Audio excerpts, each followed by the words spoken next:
a new one. Okay, I started over. Okay. What's up, everybody? Welcome to TPI, the Total Podcast Idiot Show, where we cover everything and anything related to Hardwood, the best game in the world until it comes tournament time and your heart gets broken. Andrew, how are you feeling on this beautiful Monday? Yeah, today was a good day. Well, except for the fact that my heart was broken this morning by R-Dub and his Lipscomb Bisons, beating my Dominican Penguins by 2 points. 2 points. 2 points. But it wasn't like a buzzer beater, type of situation. So I don't know. Like they had the better team, and my team played well. I think we executed our game plan. I think there's things to learn and take away from this loss and be better, in the future though. How about you? Yeah, I mean, well, first of all, just to reference what you were talking about. First of all, we need to give a shout out to R-Dub for having the clip of us saying like, "Oh yeah, I wouldn't want to face the Bison." Like the fact that he clipped that is amazing. So shout out to that. That's good banter. But yeah, feeling pretty heartbroken. Santa Clara obviously lost in the first round. I was idiotic enough to pick them to go to the final in our tournament prediction, which was probably stupid the whole time, but I definitely thought they were going to get past the first round. So that's pretty disappointing because it's now like 2 years and only one tournament win overall. And then Oswego goes out, which sucks, gets their ass whipped by Moorhead. But Kingsville is Elite Eight, baby. Yeah, you're in the final eight with them. Wow, what a Big great run. big time upset over Wyoming. Big time upset Yeah. over Wyoming. So Yeah, that was surprising. That was very surprising. oh yeah, I didn't expect it. So I mean, speaking of surprises though, I mean, there's been upsets all over the place, right? remember back to the podcast we did where we were talking about the tournament preview, making our picks, and we were like, man, like if we're gonna pick anywhere for there to be upsets, it would be D1 because of the level of talent like that just Mhm. exists across D1. And for the most part, D1 did have some good chaos, but like D2 and D3 had just as much chaos. Yeah, I wonder why. I mean, like you said, I think you brought in some good points with regards to like talent disparity, in it being closer in D1 and farther apart in D3 especially. But I also think that with D3, especially, and obviously less so in D2 and even more or less in D1, I think there's like every team has a weakness in D3 basically. And sometimes you just have a really bad matchup and you get exploited. Whether that's size or ball handling and getting pressed or IQ or outside shooting, perimeter defense, whatever it may be, like a lot of teams out there, even the best teams, even the really good teams, they have some flaw that can be exploited in the wrong matchup. Yeah, I mean that's obviously a great point. I think a lot of it, especially when it comes to D3, because I was trying to wrap my head around like Michigan Tech losing. Well, that's D2. Like I was trying to wrap my head around like Michigan Tech losing in the first round, like a 16 beating a 1. And I'm like, Mhm. how? Like Michigan Tech was so well rounded. And then I was trying to wrap my head around some of the upsets in D3, and it's like I didn't expect Kingsville to beat Wyoming, right? But then like the advantages that Kingsville has in terms of height and size, like played out in the game, like the way I would want them to play out versus like, you know, because some teams that can become a hindrance if everybody's 7 foot in your starting lineup, that can become a hindrance to get against another team that runs a lot or whatever it may be. But in this Mhm. case, it just played out in my favor. Yeah, and I mean, obviously, like there's a ton of randomness, so Yeah, at exactly. some level, we're just like, I don't know. But No, yeah, I mean, like I was kind of also like thinking about how in D1, yeah, like every team just like is deeper, they're stronger across the board, so they can like make better adjustments, I think, to account for different mismatches and different styles of play. right. Um, I just think that's kind of part of it too. Yeah, I don't know though. I mean, like we said, like there's just either a bad matchup, and then sometimes on top of that, there's like the luck or bad luck. I mean, like in the D1 tourney, we're going to talk all about this in just a few minutes here, but in the D1 tourney, we're looking at two 15s, an 11, and a 10 seed that are in the Elite Eight. Yeah, Like yeah. like four double-digit seeds in the Elite Eight. That would never happen in real life. At least I That's don't I pretty don't rare. think that's ever happened. Yeah. I'm sure it's happened. I mean, I don't know. I'm not like a college basketball historian, but Yeah. like I feel like it's probably happened, but it's certainly not common. And I feel like it's common in Hardwood, to be honest. Right. Yeah. And it sort of would obviously make more sense in a simulation game for those kinds of results to play out. But like, did you ever think Alabama would make a run to the Elite Eight?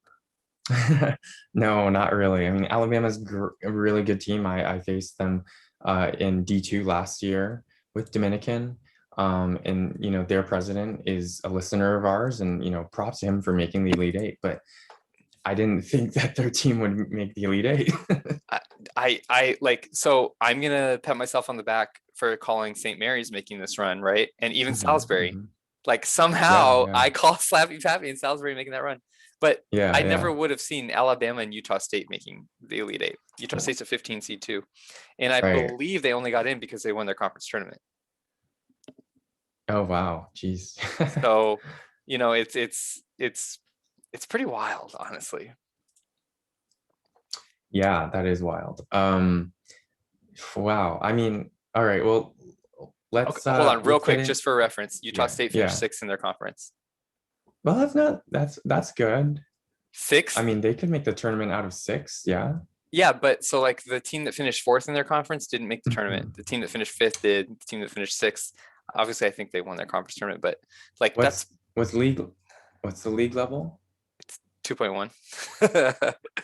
Well, yeah. I mean, then it makes sense to me Or wait, maybe I'm if not saying it's it wrong. oh, Or maybe I'm saying it wrong. I.1. They're in the same conference as IUPUI. okay. Yeah. I mean, so like that was that conference that we didn't think was that strong at the top, especially like there was no elite teams, Yeah. but like it was really competitive.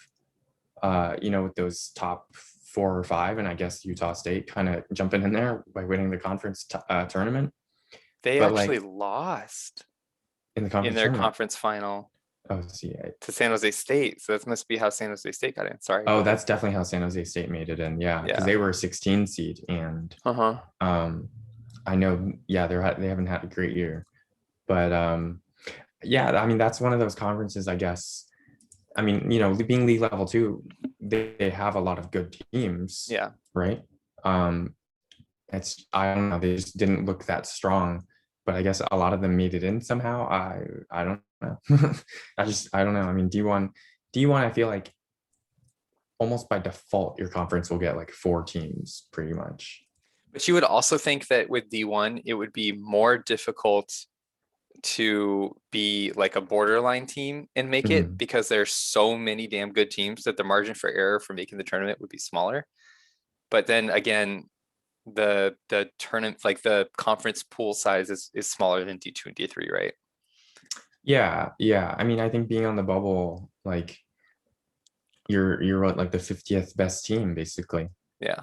or thereabouts. So that's obviously that's still really good because there's like 200 teams in D1, so your top quarter there, but like then that's saying like, yeah, you're top 4 in your conference, like, and then Right. you can extend that for some conferences and shrink that for others, of course. Utah State finished 71st in RP, 71st in RPI, 71st. Wow, okay. Yeah. Hey, I mean, we'll get into them in a Yeah. little bit. Yeah, exactly. But first, I mean, obviously this is the tournament and we're going to focus on the tournament today. But we also got to think about the future. And so first off, we're thinking about recording an intro. We'll see. If anyone has any ideas on that, let us know. Anybody wants to send us Um, like sound bites? Like I would yeah, not want to play the bison. That's a perfect sound bite to put into an intro. yeah, yeah. Um, and then of course what we talked about last episode, right, where we mentioned that if you're a lower level team, even LL4, and I guess even I don't know, LL3, I feel like LL3 people should know what they're doing for the most part, unless they're like brand new, which I guess can happen. But yeah, if you're a brand new president or if you're in a lower level conference, or division, I mean, or both, obviously, reach out to us. And, we're going to take a look at your roster, your situation, recruiting, coaches, roster, just like literally everything, and help you with our advice, but more importantly, with one of our guests' advice. And this is a guest that like is at the peak of the game, I would say, right? Like one of the most experienced guests, somebody who their advice is going to carry a lot of weight. And like, if you're a new manager, why wouldn't you send in like your team to be analyzed? It's a game plan made for you. Yeah. So we're hoping to record that around the flip, which is somehow already like this Friday. It's this. Wow. Yeah. The Hardwood seasons pass by fast. They do so fast. Yeah. So that's awesome. We've been doing this podcast for a season. Like, wow. This is almost, I get this season finale, or is the next one's, I don't know, but we're almost at the end basically of one season. That's how we should, like, season 1 of the podcast. Yeah. That's pretty wild. So yeah, we're hoping to record that at the flip. We still need to lock down like timing and everything, but I think this is a great idea. Even in the forums today, I saw someone just like asking for help, and I was like, listen to our podcast and you would know to reach out to us, and then we could help you. But yeah, I mean, like, we'll look at your roster. We'll like deep dive on your entire roster, help you out with like your starting lineup and minutes potentially, if we can kind of see that. Tactics as much as we can, at least.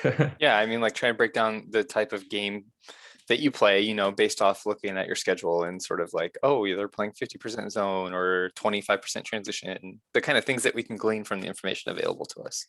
Yeah. So like, tailor the style of play, the recruiting to like the type of team you have currently, but also the type of team you want in the future. Because I mean, there's maybe 2 different things, or they may be the same thing, and obviously then you're in a better spot kind of. But yeah, that's, I think, how I envision this going, because that's what a lot of people, I feel like, want when they ask in the forums. Yeah. And not everyone knows where to find that help, I guess. So we're trying to bring that to you. Yeah, and like we said, this guest has been gracious enough to agree to do such things. So like, if you're LL4, LL5, LL6, and you're not trying to take this opportunity, you're making a mistake. Yeah, seriously. Yeah. Like we said, if no one else responds, I'm just gonna ask him to help with my team. I'm gonna be like, tell me what's going wrong at Santa Clara. Like, yeah. Speaking of which, I've heard there's gonna be maybe a rebuild, or a I don't know what to call it, but at Santa Clara, you have 3 redshirt seniors. It's a full on rebuild following next year. So okay, because you're gonna have 3 redshirt seniors who are like 155 or above. Yeah, they're good players, but like, my point guard is converted small forward. Sure. So think about this, right? The 3 redshirt seniors that you're referencing are all guys that when I joined Santa Clara, more than halfway through, well, I think 10 days in or whatever, they had no interest on them as seniors, right? So I got guys who developed pretty well. Sure, like, I have really good players, but like, they're all guys that nobody immediately wanted. I didn't get competition on most of these guys until like after I had spent points and stuff. Going into their senior year, if there's no interest on those guys, it's generally because they're not the cream of the crop. So like, I filled out a roster with dudes that, like, and I got a couple recruits after that are really good players, but like, I filled out that starting lineup with dudes that like, I just wanted to get guys. And so sure, this whole run has been pretty decent. We're like LL5 now, and we finished 4th in conference this year, but like, I don't know, now it's time to actually make Santa Clara what I want to make Santa Clara. Okay. Yeah. Well, that'll be interesting. I don't think we're going to be running gun anymore. Oh, wow. Yeah, we're not going to be like 88 possessions a game kind of guy. Okay. So shall we get into like tourney talk then, I guess? Let's jump into it. Yep, without further ado. All right, without further ado, here we go. Well, actually, let's talk about the bracket challenge because these are pretty funny, right? Yeah, these are incredible. Like, so okay, first So of this all, is D1, the D1 leaderboard here. yeah, so we're looking at the D1 leaderboard right now, and because of today, I jumped into first place, which I'm pretty proud of myself. Yeah, Because like, yeah. look, the first two rounds I did whatever, but then the third round, like 8, 12, I'm on 20. Hmm. And I think that's largely, I don't think there's many people That's the that largest by came like a close lot. by a lot, by 8. Yeah, Yeah. So that's by like, 8, yeah, at least. that was very Wow. helpful for me to jump. And I think like a lot of it was, I also have the highest remaining score potential left, but it's Hmm. because I got lucky with the upsets I called, right? Like Yeah, yeah. I happened to call Salisbury and I happened to call St. Mary's, and both those happened. Hmm. It's Elite Eight, but it could all blow up in my face. Like all the teams I picked could literally lose tomorrow, and who knows? Yeah, I mean, there's still a bunch of teams that are close, I guess, right? Or a bunch of people who are close, not teams. Obviously, DCM is very close, especially even in score potential too. Yeah. That's almost a toss up, pretty much. And so the points scale between the rounds, right? So like as you get Yeah. further in rounds, like the more points you're going to pick up. So he has Azusa Pacific, Fullerton, Sacred Heart, and Florida State, right? So Florida State being out of it hurts. I have Azusa Pacific, Cal Hmm. State Fullerton, Mississippi, and Knox, right? And I And think Knox is out. Yeah. Knox is out. So we're pretty Knox even is there. out, but Sacred Heart and Florida State are both out. Yeah. Yeah. So then I have 3 potential Final Four teams that could still make it, right? So that would Hmm. be like a big enough boost to myself, right? Well, but no, but two of them are the same, so it's really just True. Mississippi. Oh, that's fair. Yeah, that's a fair point. And we both did pick the same Yeah. finalists. Who did he put in his championship game between Azusa Pacific and who? Let's take a look. Because if it's Fullerton, then we're like literally, yeah, it Yeah, I is. think it's Fullerton and Azusa. Whoa. Oh boy. All right, so I'm literally banking on um Mississippi just winning the Mississippi. next game. Yeah. Wow, it's gonna be. And then it doesn't matter. Is that right? I don't think so, right? Because we would have the Oh, same groups of guys left. Yeah, the same groups of teams left to predict from. interesting. Yeah. Hmm. But yeah, I mean, like Rob said, this has been rife with upsets. All right, now let's go to like the actual bracket for real. Yeah. And yeah, I mean, Rob mentioned earlier that a 15 seed in Alabama, there's an 11 seed in Salisbury, another 15 seed in Utah State, Stony Brook over here with an 8 seed, St. Mary's, that's the 10 seed in the South. I mean, yeah, these like you said, 10 double digit seeds. That's a lot.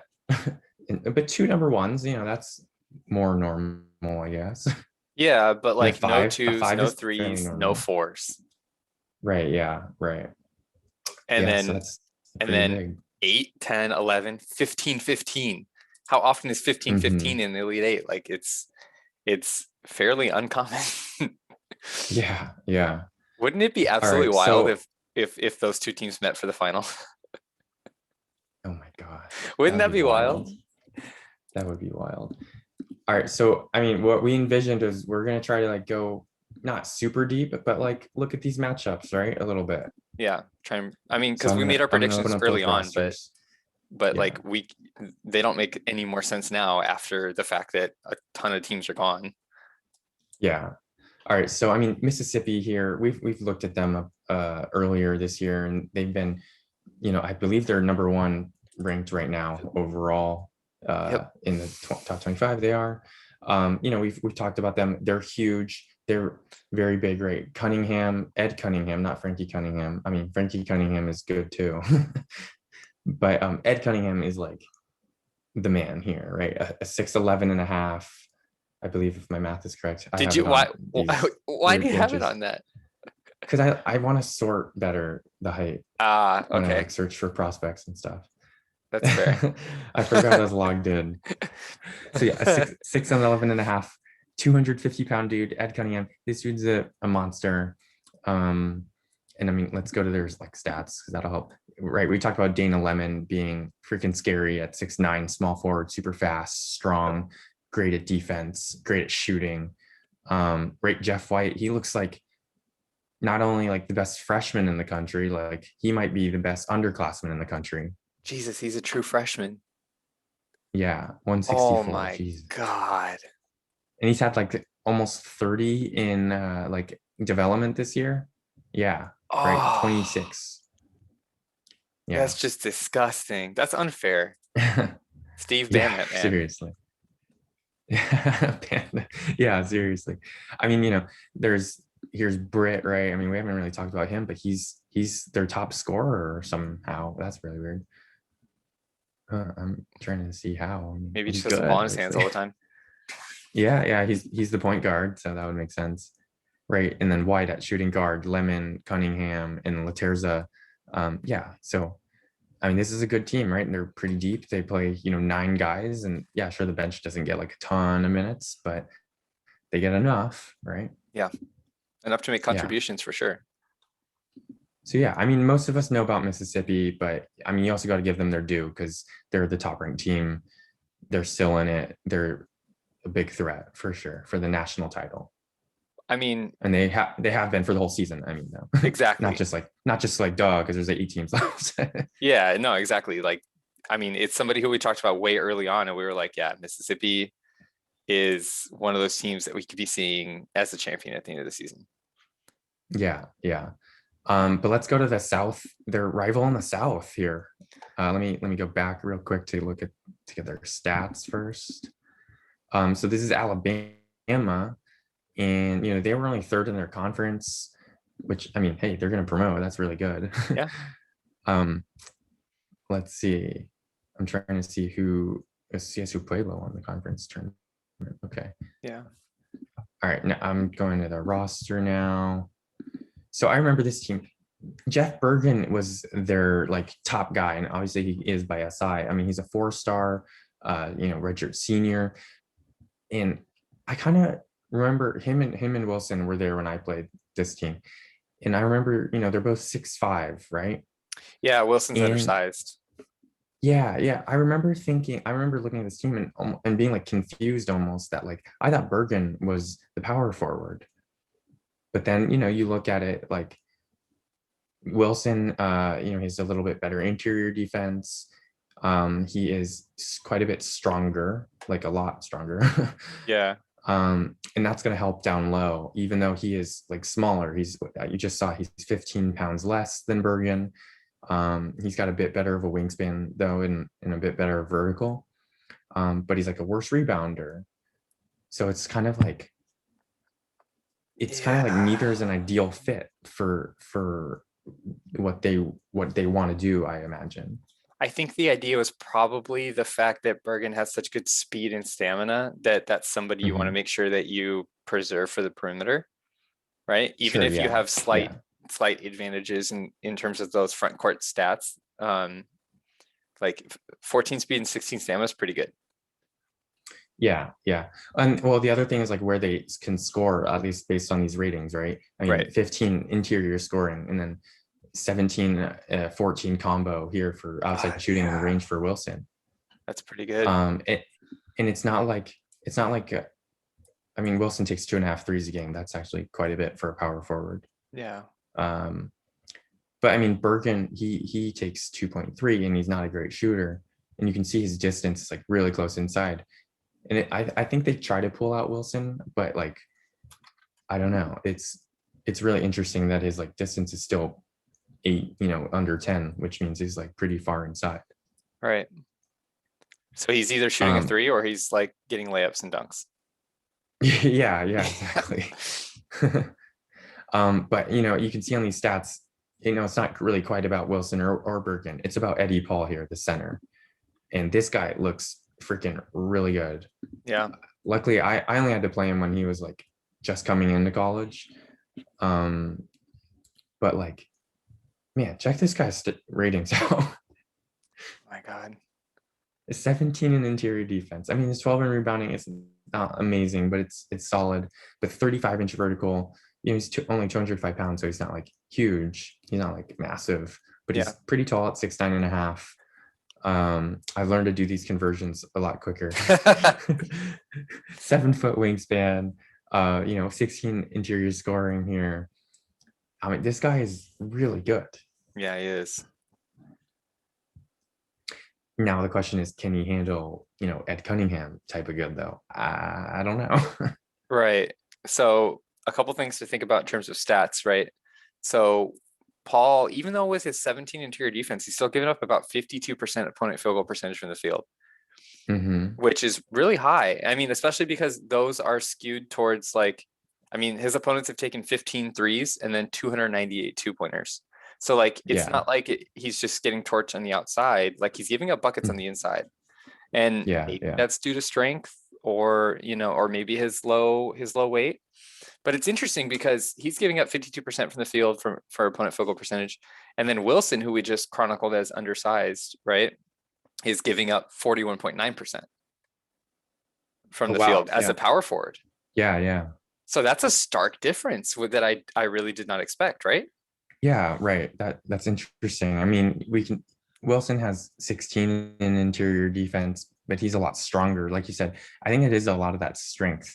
Um, and now Wilson is even lighter than Paul, but like he's a lot stronger. So I think it kind of helps make up for that difference in weight, especially. Right. I don't know about height so much, but yeah, I that is really interesting I mean, that Wilson's so much lower. it appears that he's making up for his height differential, right? And he's also got the best plus minus on the team.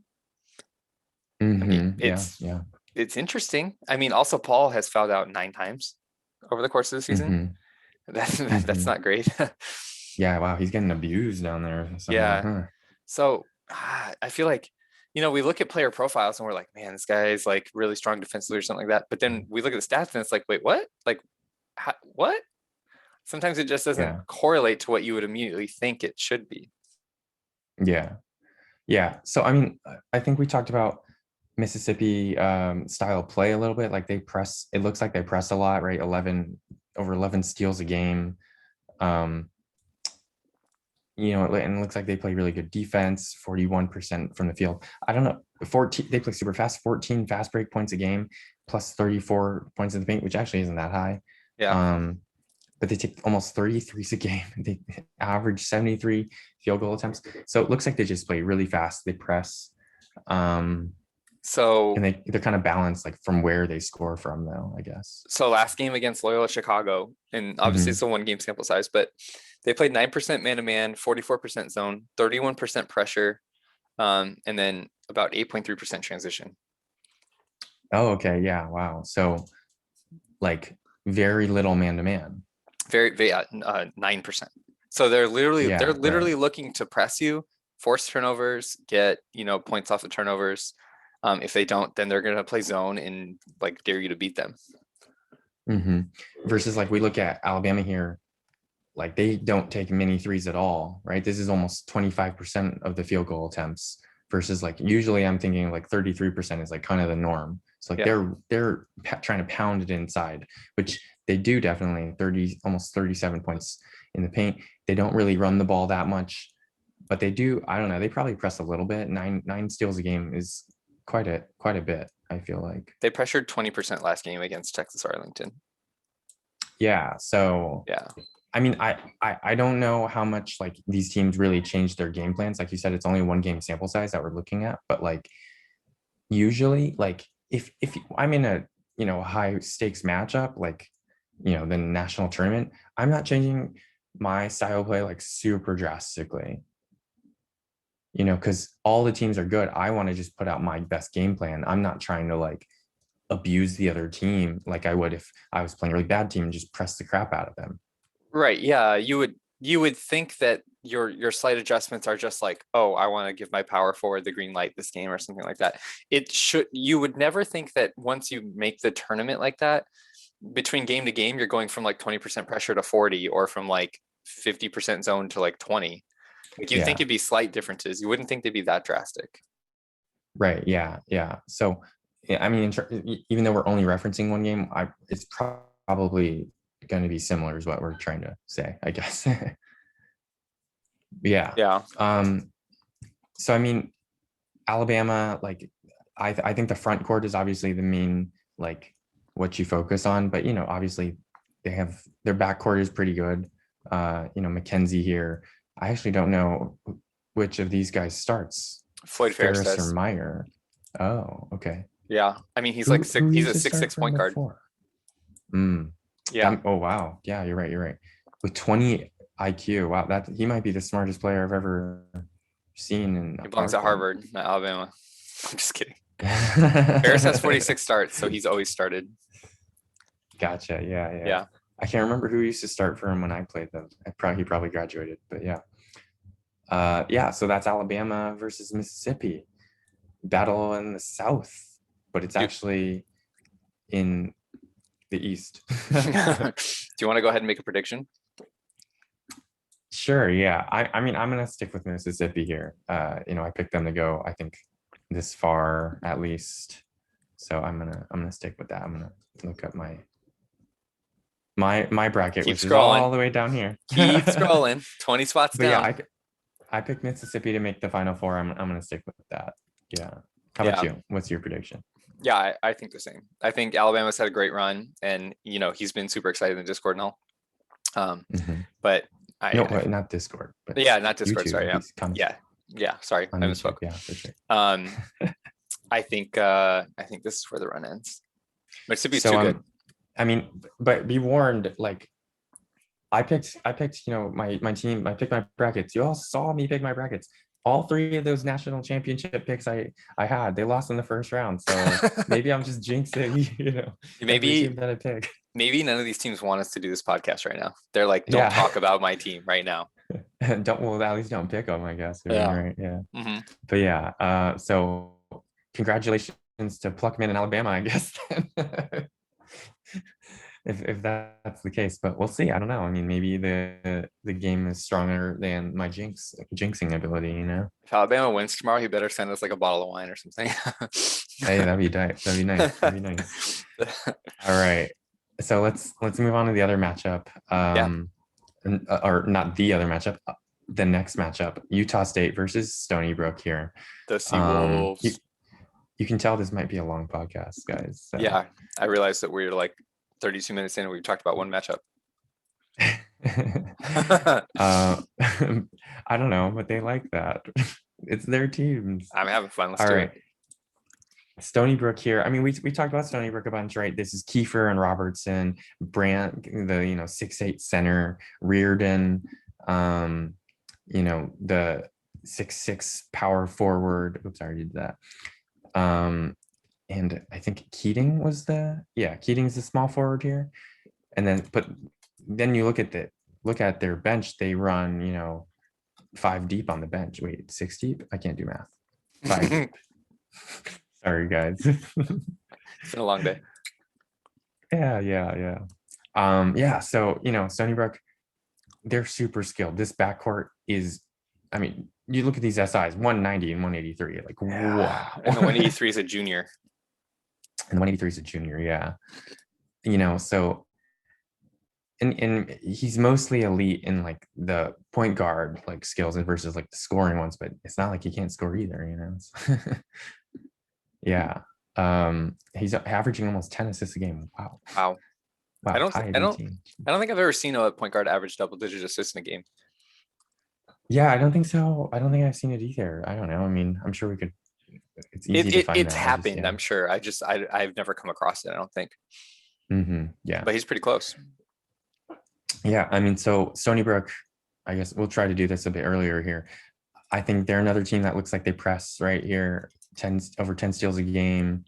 They only shoot, a little under 23s a game, but they shoot 69 shots a game. Nice. But so again, that's like under that 33% mark that I kind of usually go by. And then they have 41 points in the paint per game. So they're like hammering inside. It looks like they play fast. Also, I mean, I think that's going to be a common trend here. A lot of these teams are going to play fast because usually they're better than their opponent. And that's usually like the tactic to take advantage of when you're better than your opponent to play faster. So in their last game against Louisville, which was 198 close win. Wow. Stony Brook played 23% man, 25% zone. They pressured 31% of the time. And they were in transition 12.5% of the time. Now, what's wild is Louisville played 8% man, 18% zone, 53.4% pressure, and Wow, that's like real life 13.6% Louisville. transition. They were like, this game must have literally been up and down nonstop. Yeah, yeah. I mean, That's was that pretty a wild. regulation? Was that score in regulation That was a or regulation was it score. Yeah. overtime? Yeah, Wow, regulation. so 198 in regulation. Yeah, that game is like super fast paced. Yeah, Louisville shot 77 Yeesh. times and Stony Brook shot 69 times. Nice. Nice. Yeah, so I mean, I think every team is going to play fast. I think, and every team seems like they press like quite a bit. I think it's the real differences that we're noticing mostly. It seems like are like where they get their points from. Right. But it's weird because like Stony Brook, their top two scorers are guards, but they score most of their points in the paint. That's true. So that I don't know.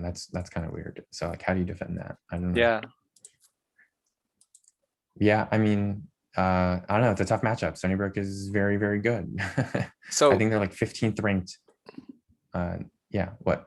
yeah, so Stony Brook's really good, but then like talking about size wise, like their power forward Reardon and their center Brant, and those guys are undersized. Like their center's Yeah, six and eight I and a think half. Maxwell, Yeah, their center's 6'8" and a Maxwell's half. like the backup. Yeah, Yeah, he's a backup. sorry. And then they have Dill that's a backup center. He's Mm-hmm, 6'11" and a mm-hmm. half. Okay, So so like, there's some size. yeah, but like their starting size at 6'8" and a half at center and then 6'6" at power forward. That's pretty small. So it makes Yeah, sense I why they're remember like running up and down the looking court at so much, right? Because like, that. Mhm. it makes sense given their lineup. Yeah, right. It makes sense given their lineup. You could just see that Reardon is not very heavy. He's 210 pounds and he's only got 10 strength, but he's got 15 speed. Like that's good, especially for a power forward, because he's so light.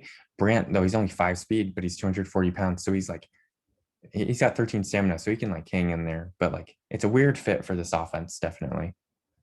But he obviously it works quite well. So Yeah, for sure. the one thing that stood out to me was that Stony Brook is giving up 46% from the field.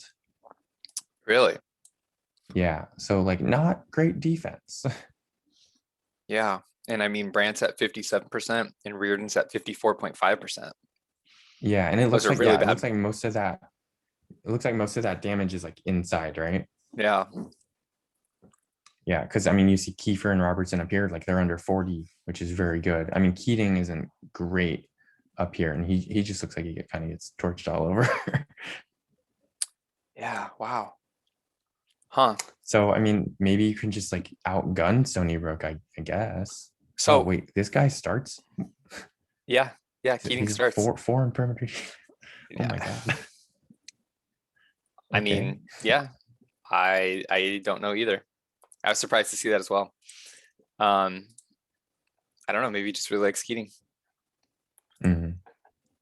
but that's an atrocious perimeter defense number for sure. Yeah. All right. Should we move on to Utah State then? Yeah, because I think there's a very glaring difference between Utah State and Stony Brook, right? That Okay. could potentially make a difference. Now, Marshall Jenkins being hurt really, really hurts Utah State, right? Like Mm-hmm. your second Yeah. best player, your power forward who's 6'10" and a half, who presumably is Mm-hmm. going to dominate that matchup against that opponent, considering we just said he was like, what, 6'6"? So he's got the Yeah. size on him. He has size. Like Jenkins is 240. Reardon was 210. Yeah. So and like Jenkins is way stronger. Yeah. So like So yeah, that's a presumably big. Ooh, man, that would have been a that's a huge tough loss. matchup for Utah State to exploit right there. Right. Yeah. Yeah. So Mhm. their backup is Matos, who's 6'7", Okay. Pedro Matos. Yeah. Got it. Yeah. So 230 pounds. Yeah. he's a big heavy. boy. Yeah, but he's got a 7 strength. Yeah. So it's definitely not like he's not going to be able to take advantage as much, if at all, like compared to Jenkins. Well, he's got nowhere near the offensive profile that Jenkins has. Like, look at Yeah, that too. Yeah. Yeah. So like, I mean, they still have Butler starting at center, right? And Jacob Butler's really good. He's 161 SI. So it's like not all is lost, but like, man, you'd really love if you're Utah State to dominate the front court in both those positions, right? Especially For sure, yeah. given the stats that we just looked at, that both the Stony Brook's front court players are giving up such bad field goal percentages. For sure, yeah. Yeah. Yeah, so what else, like, who else starts for Utah State, right? Mahone looks like. Yeah, point guard. Yep. There. And then Bradley Locke, right? Shooting guard. And Simmons. Yeah, Simmons is small forward. Dion Simmons is small forward. Yeah. I mean, so Simmons definitely looks like he can maybe handle Keating, I guess. I mean, he's a bit faster. He is, I think, around the same size. He's a better, I don't think his defense is like as good as the offense that Keating provides, but like his Simmons offense is obviously better than Keating's defense. Yeah, for sure. So that'll be an interesting matchup, I think. Yeah, I'm just trying to figure out now where, like, if you're Utah State, what's the matchup you're going to exploit that's going to get you the W over Stony Brook, right? And so we said, oh, it's probably going to be at power forward now that your power forward's out, like your starting power forward's out. So like, yeah, maybe you're going to feed Simmons, but then again, he's not an offensive powerhouse in terms of like his offensive skills. So like, I mean, don't get me wrong, Simmons is not a bad player to say the least. But like, I mean, that because that's their defensive liability, right? That's Stony Brook's defensive liability, Keating, the small forward.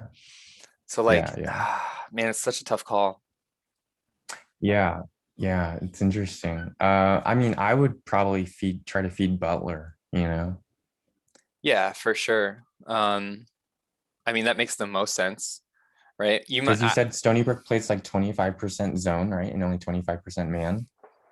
Yeah, I think so. Let me double check on that. I mean, I don't know if that's the exact percentages, but like there's going to be a lot of times, not a lot of times, but there's going to be a good number of times where Butler is like going to have Reardon on him, though. Right. You know, not Brandt even. That's true. Yeah, let me see their last game. Even less so for Dill, you know, who was the big guy. Yeah, they were 25% zone and then 23% man. Yeah, that's a pretty decent mix.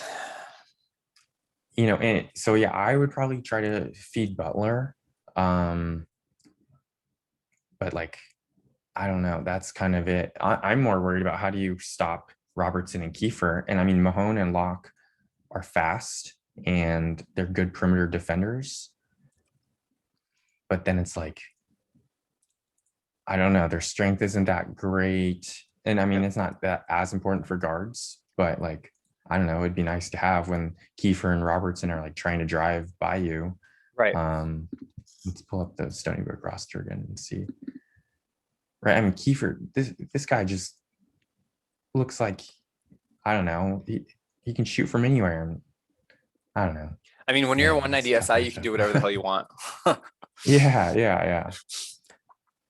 So yeah, Mahone, I don't know. I think they kind of match up pretty well on the perimeter. Look, both the guards are, one is 0 and then the other is 0. That's hilarious. Yeah, I mean, I think in the backcourt they actually match up pretty well, at least like when Stony Brook is trying to attack Utah State. But like when Utah State, when the Aggies are trying to attack the Seawolves, Stony Brook, I don't see it as favorable for Utah State. Not with Marshall Jenkins out, right? Yeah, if that's Jenkins a huge deal. That's a massive deal. If Jenkins is playing, I'm probably leaning towards Utah State in this matchup, even though they're still a 15 seed.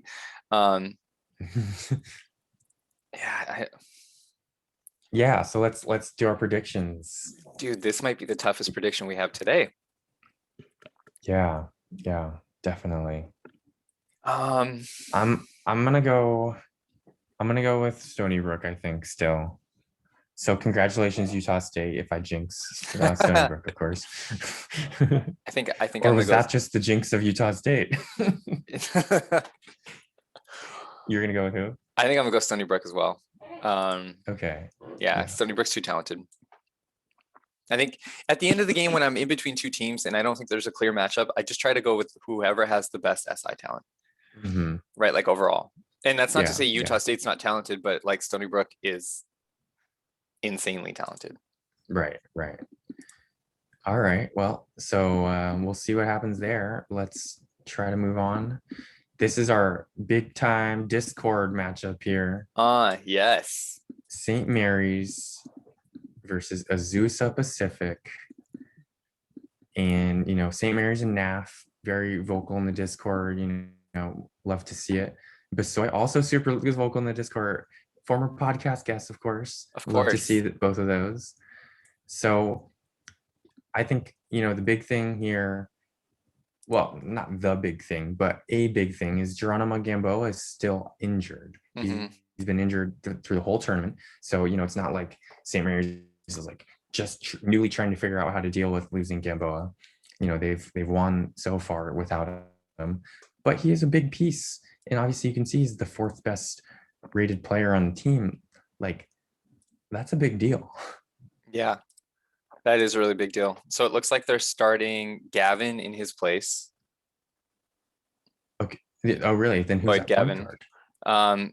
Butler, Because Tyrod Butler. okay. Because Oh, Gavin's their normal point guard.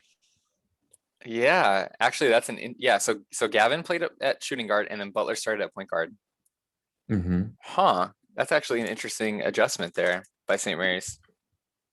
Was that just the last game? I wonder if it's like only matchup dependent because honestly, NAF is kind of the type of president who I can see like literally just changing that every single game.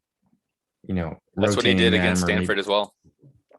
Yeah, okay, yeah, that's what I Yeah. see too. So Yeah. maybe not. I mean, it looks like Butler's the guy. It's working. Who's stepping in. Yeah, it's working for sure. I personally thought he would potentially bring like Major Harden in more. Right. Probably more as a shooting guard than a point guard versus like bringing in Butler. But yeah, like you said, this is working for sure.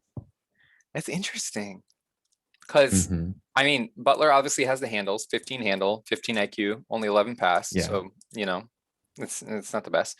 But then you look up at Gavin, 16 handle, 15 pass, only 7 IQ though. So, I mean, Yeah. they both have like weaknesses when it comes to being point guards in that case. Mm-hmm. But I mean, Lloyd Gavin's just really damn good. Yeah. Yeah, he is. He's also a 17 in perimeter defense, and then Butler's a 7. So that's quite a drop off. Yeah. Yeah, Butler definitely has a lot of flaws. I mean, I remember when NAF first signed Butler, Butler was like supposed to be a really good shooter. Yeah. And he's only gotten like 11 and 10 in shooting. So yeah, I mean, Butler definitely hasn't developed as NAF would have liked, I would imagine. But I mean, I think he's like been a bench player his whole career too. So He also maybe he stole should have gone to Halim. Dominican. He stole Halim Al Rahman from me. Oh, I remember that. That's hilarious. Oh, his nickname is so Noodles. Halim Halim Al Noodles Al Rahman. Rahman. Oh, that's good. That's a good one. That's a Nice, good one, nice. yeah. But I mean, we don't hate to see his development sucks because he didn't come to me. So I mean, so I know St. Mary's plays like not very up tempo. They're not like +5, I don't think.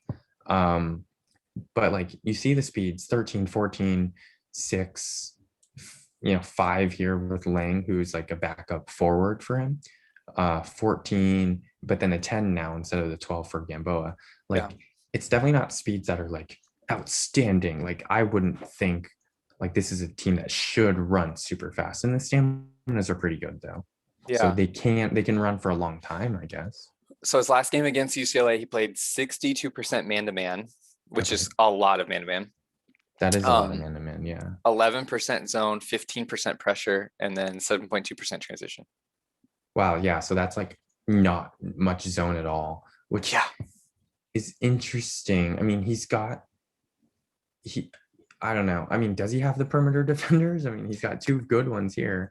But then it's like the rest of this lineup is not strong in perimeter defense. That's why I was surprised. Like, yeah, especially your point guard in this case, Tyrod Butler, is going to be a 7 in perimeter defense now.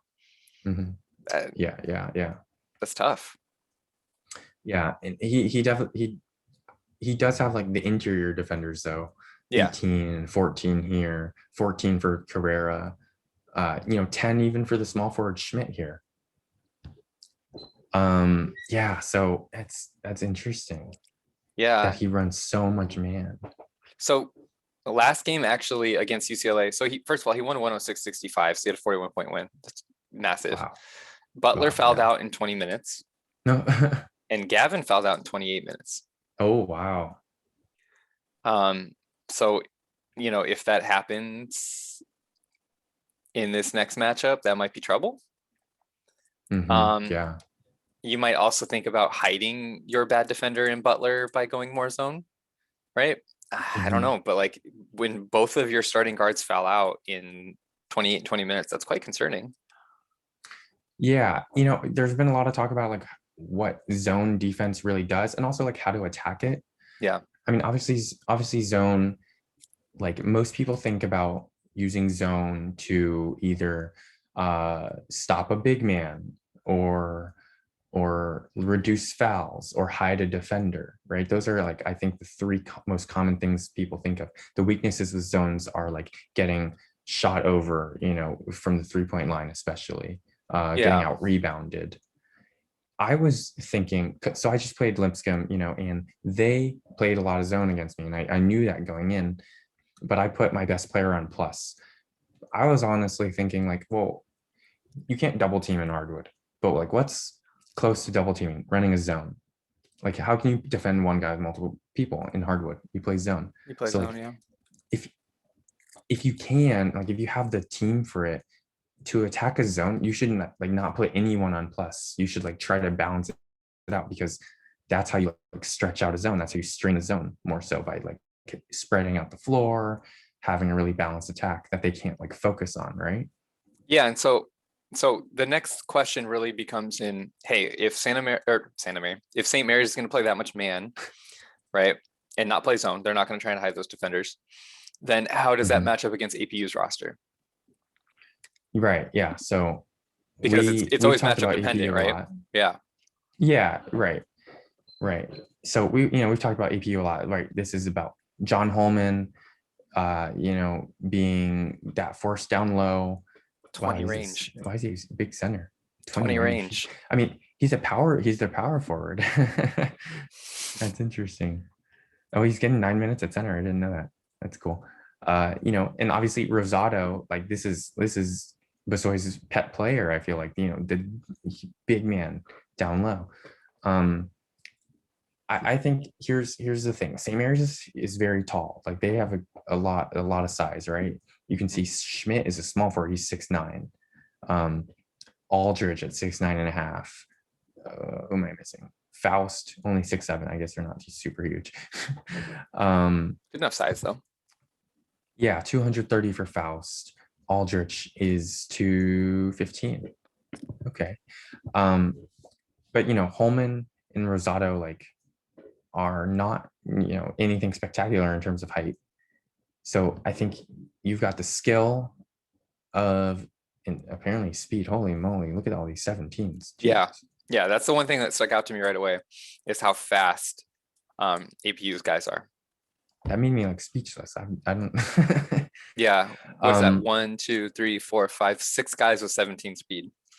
Yeah, and then so in the top 8, the slowest guys are 15. Jesus. Wow. I mean, it's interesting how these teams are going to match up. I mean, Besoy, he told us they play fast.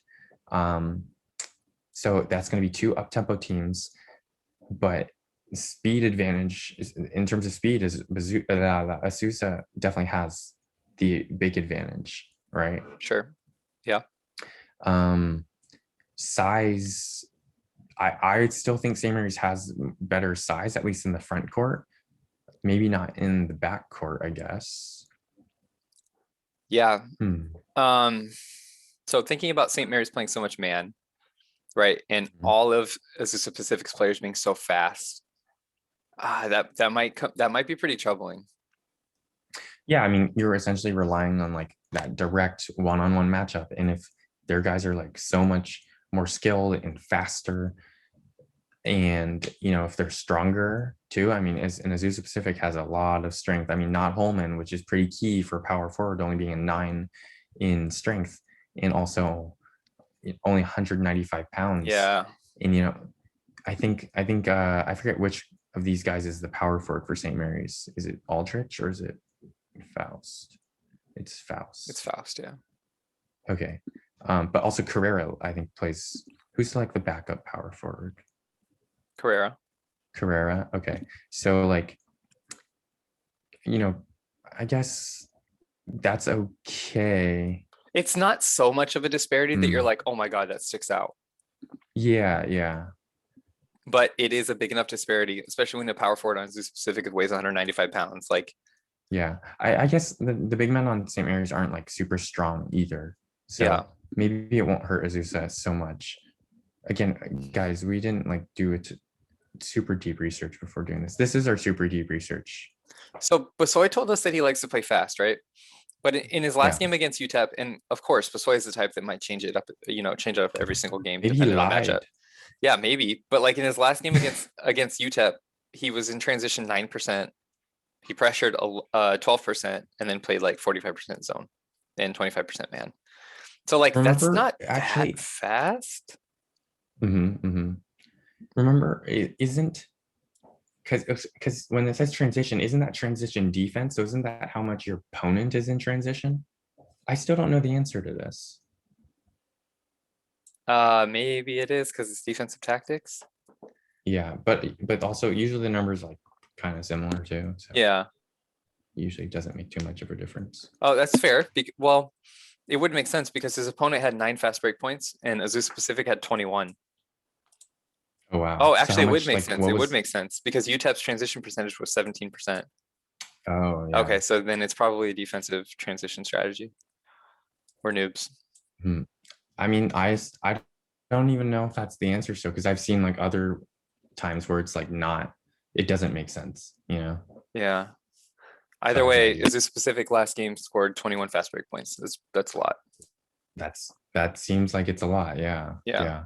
So, I mean, yeah. So how should St. Mary's try to attack Azusa, I guess?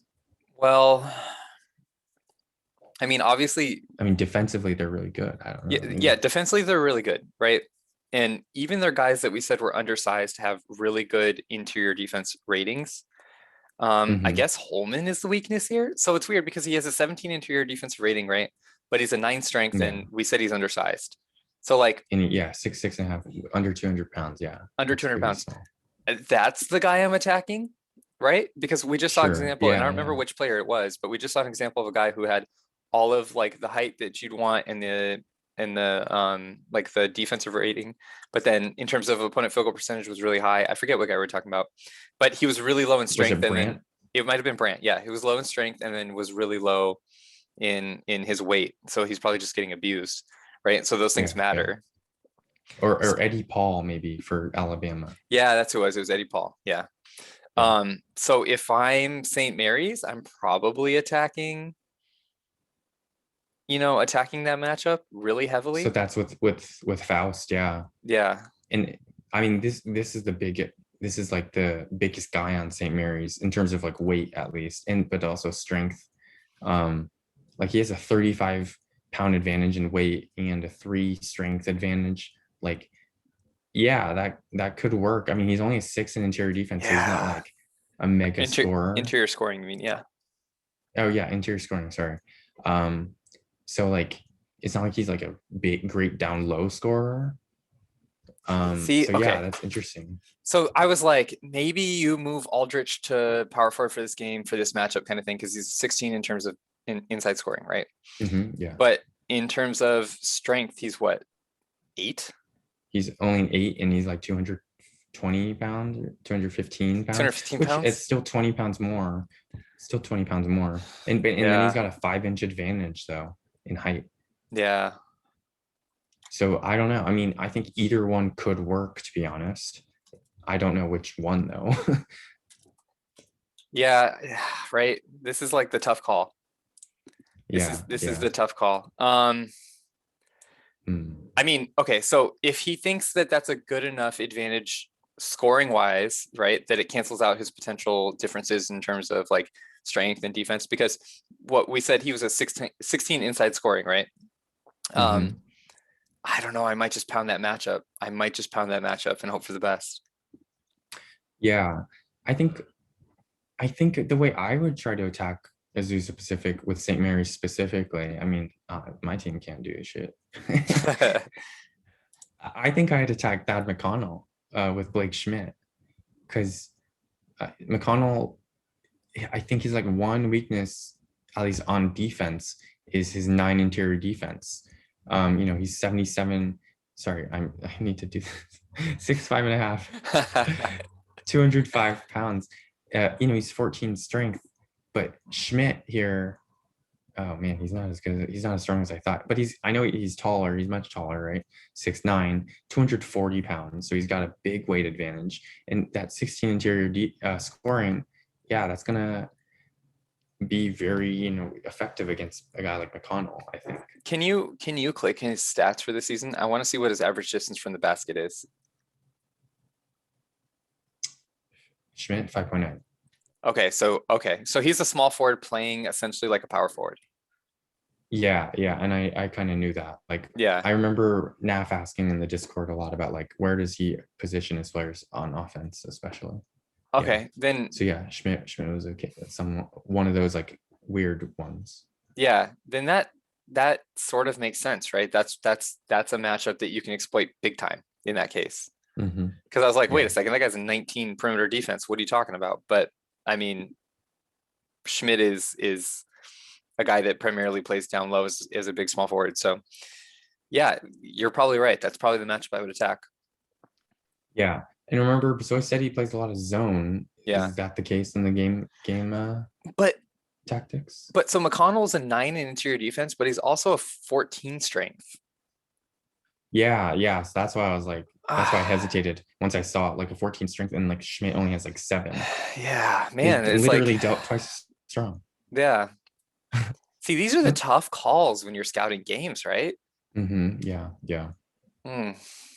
So yeah, I'm not sure how I would attack Azusa still with St. Mary's, especially with Butler,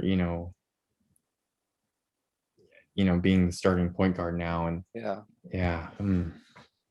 Yeah. I would play Faust at point guard. Look at these point guards. Honestly, that's what I was gonna suggest earlier. I was like, man, that guy can pass the ball for a big dude. Yeah, no, we're totally kidding. I mean, like, probably Are we don't though? do that, but like maybe if he was developed as a point guard throughout his career, I mean, ooh. Yeah, he's got 18 inside defense. I mean, I understand why he was not developed as a point guard. Yeah, for sure. I mean, he's the ideal Kingsville prospect. Yeah. Let's be real. All right. How would you attack St. Mary's if you're Azusa Pacific? If you're Azusa Pacific, right, then I don't think you change much. Sure, yeah. Right, because you have your formulas working, and then this isn't a matchup where like there's something that you can exploit by changing your tactics too much, in my opinion, other than the fact that your guys are so damn fast that you probably continue to play really fast and try and capitalize on fast break points.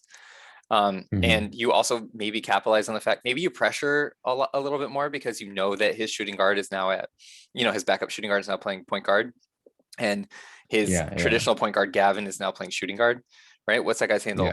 Butler's handle's a 15. Okay, Butler's only like he's solid, like he can take the pressure, but like being just a 10 in speed, like he can still get like swarmed, I feel like. Yeah, and a 10 is stamina, so he could tire out pretty quickly.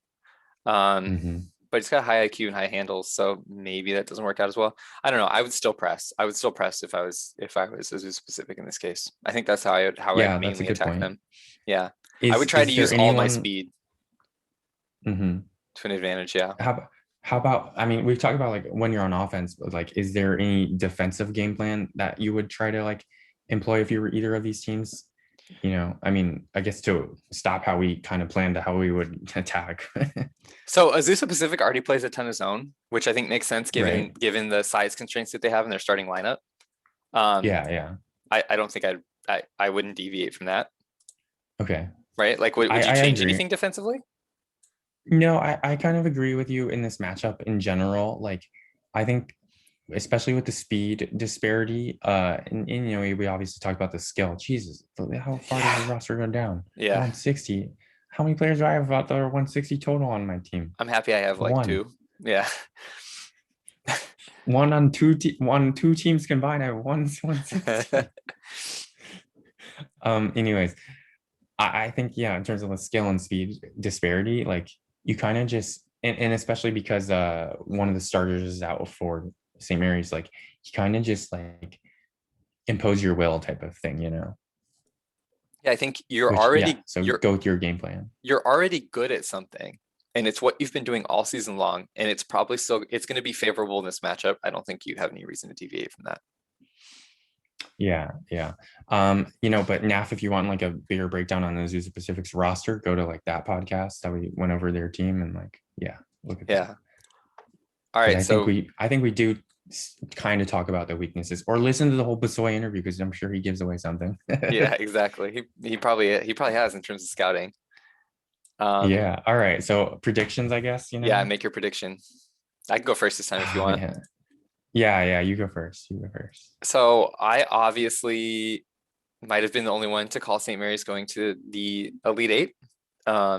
So I'm proud of you, NAF, for holding up your end of the bargain there. But I also had Azusa Pacific winning the entire thing, and I'm not going to deviate from that. I'm running with Azusa Pacific for sure.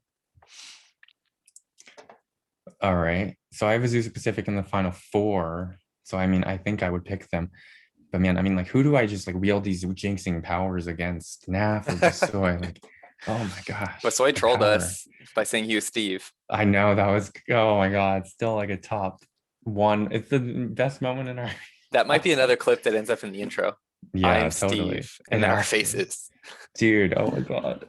Yeah. Yeah, I'm sorry. Yeah, I'm gonna go with Azusa Pacific, or maybe not sorry. Maybe that's your that'll crown you as the winner here. I don't know. Yeah. If Azusa Pacific loses tomorrow, Basoy might hate us forever. Yeah. Oof. I mean, I don't know. How do you prefer? Oh gosh, how do you stop a jinx? You don't. Y'all better be carrying some rabbit's feet, All right. I guess so. Are we good with this matchup here? Yeah, I think we're pretty good on that one. Okay. Delete all those tabs. Last D1 matchup. We might go a bit faster in the other. We might go a bit faster on the other ones, but we'll see. We love talking about this way, dude. Like analyzing it to this level. This is other teams. None of these are our teams. Imagine how deep we go with our own teams. Oh, yeah. If we had another matchup in the tournament, I would hate that. Please. I would hate that. I would hate that. All right. So, I mean, this is the third matchup with a major injury. Yeah. Right. And it's a big deal. This is new injury.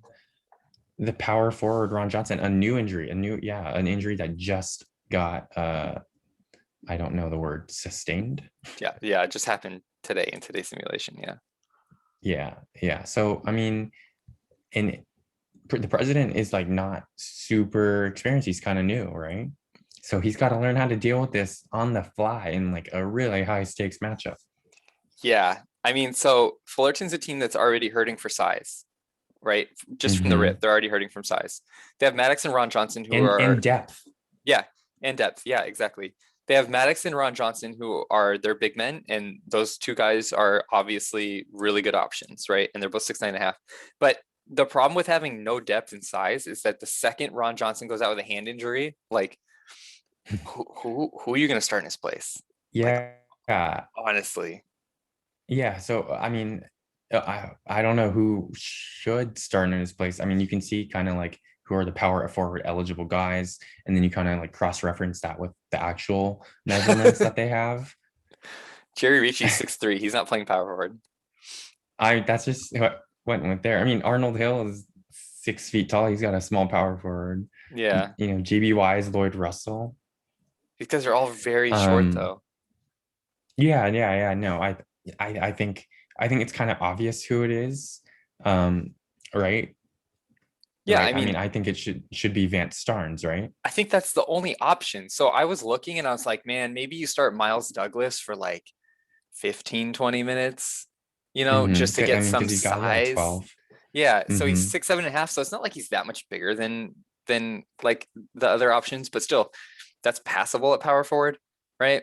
And then Yeah, yeah. yeah, so he's got that 12 interior defense. He's only got a 5 rebound rating, which is really whack, and he's only a 5 in strength. Yeah, I just Yeah. talked myself out of that so fast. Yeah, I don't know. No, no. Man, sorry, Miles Douglas. Yeah, sorry, Yikes. Miles, but you're a senior walk on that needs to leave. Yeah. Yeah, I mean, Vance Starnes, right? I mean, 15 strength, 13 rebounding, 13 interior defense. Like that's solid. That's solid. Like if we're just taking those numbers, that's quite exceptional, really. Like that's really good. Yeah, Obviously the concern is the size, right? 6'4" and a half, 200 pounds. Not ideal. not ideal to say the least. I think so. It depends on, again, what do we keep saying if you're trying to hide someone defensively in terms of like a liability, right? Go to zone. Bench them. No, I'm just kidding.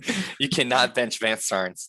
Yeah. Um, he's still got a 13 interior defense. It's pretty interesting. So like he's Yeah, got a yeah. 6'9" wingspan. Like yeah, he's 15 in strength, 33-inch vertical.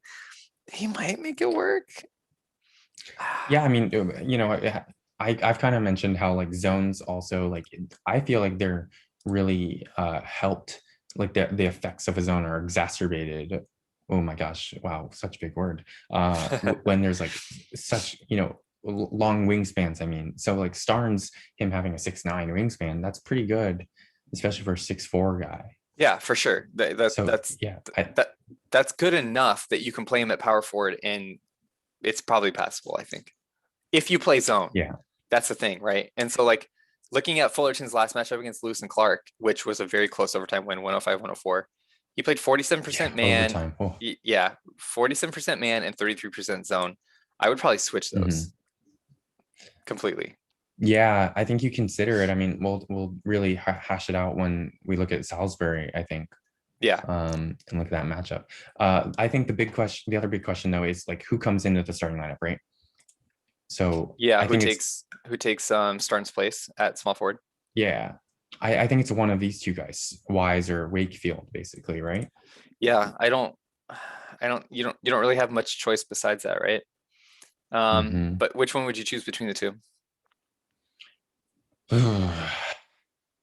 I guess I mean JB Wise pretty much looks like the superior option in every facet, I guess.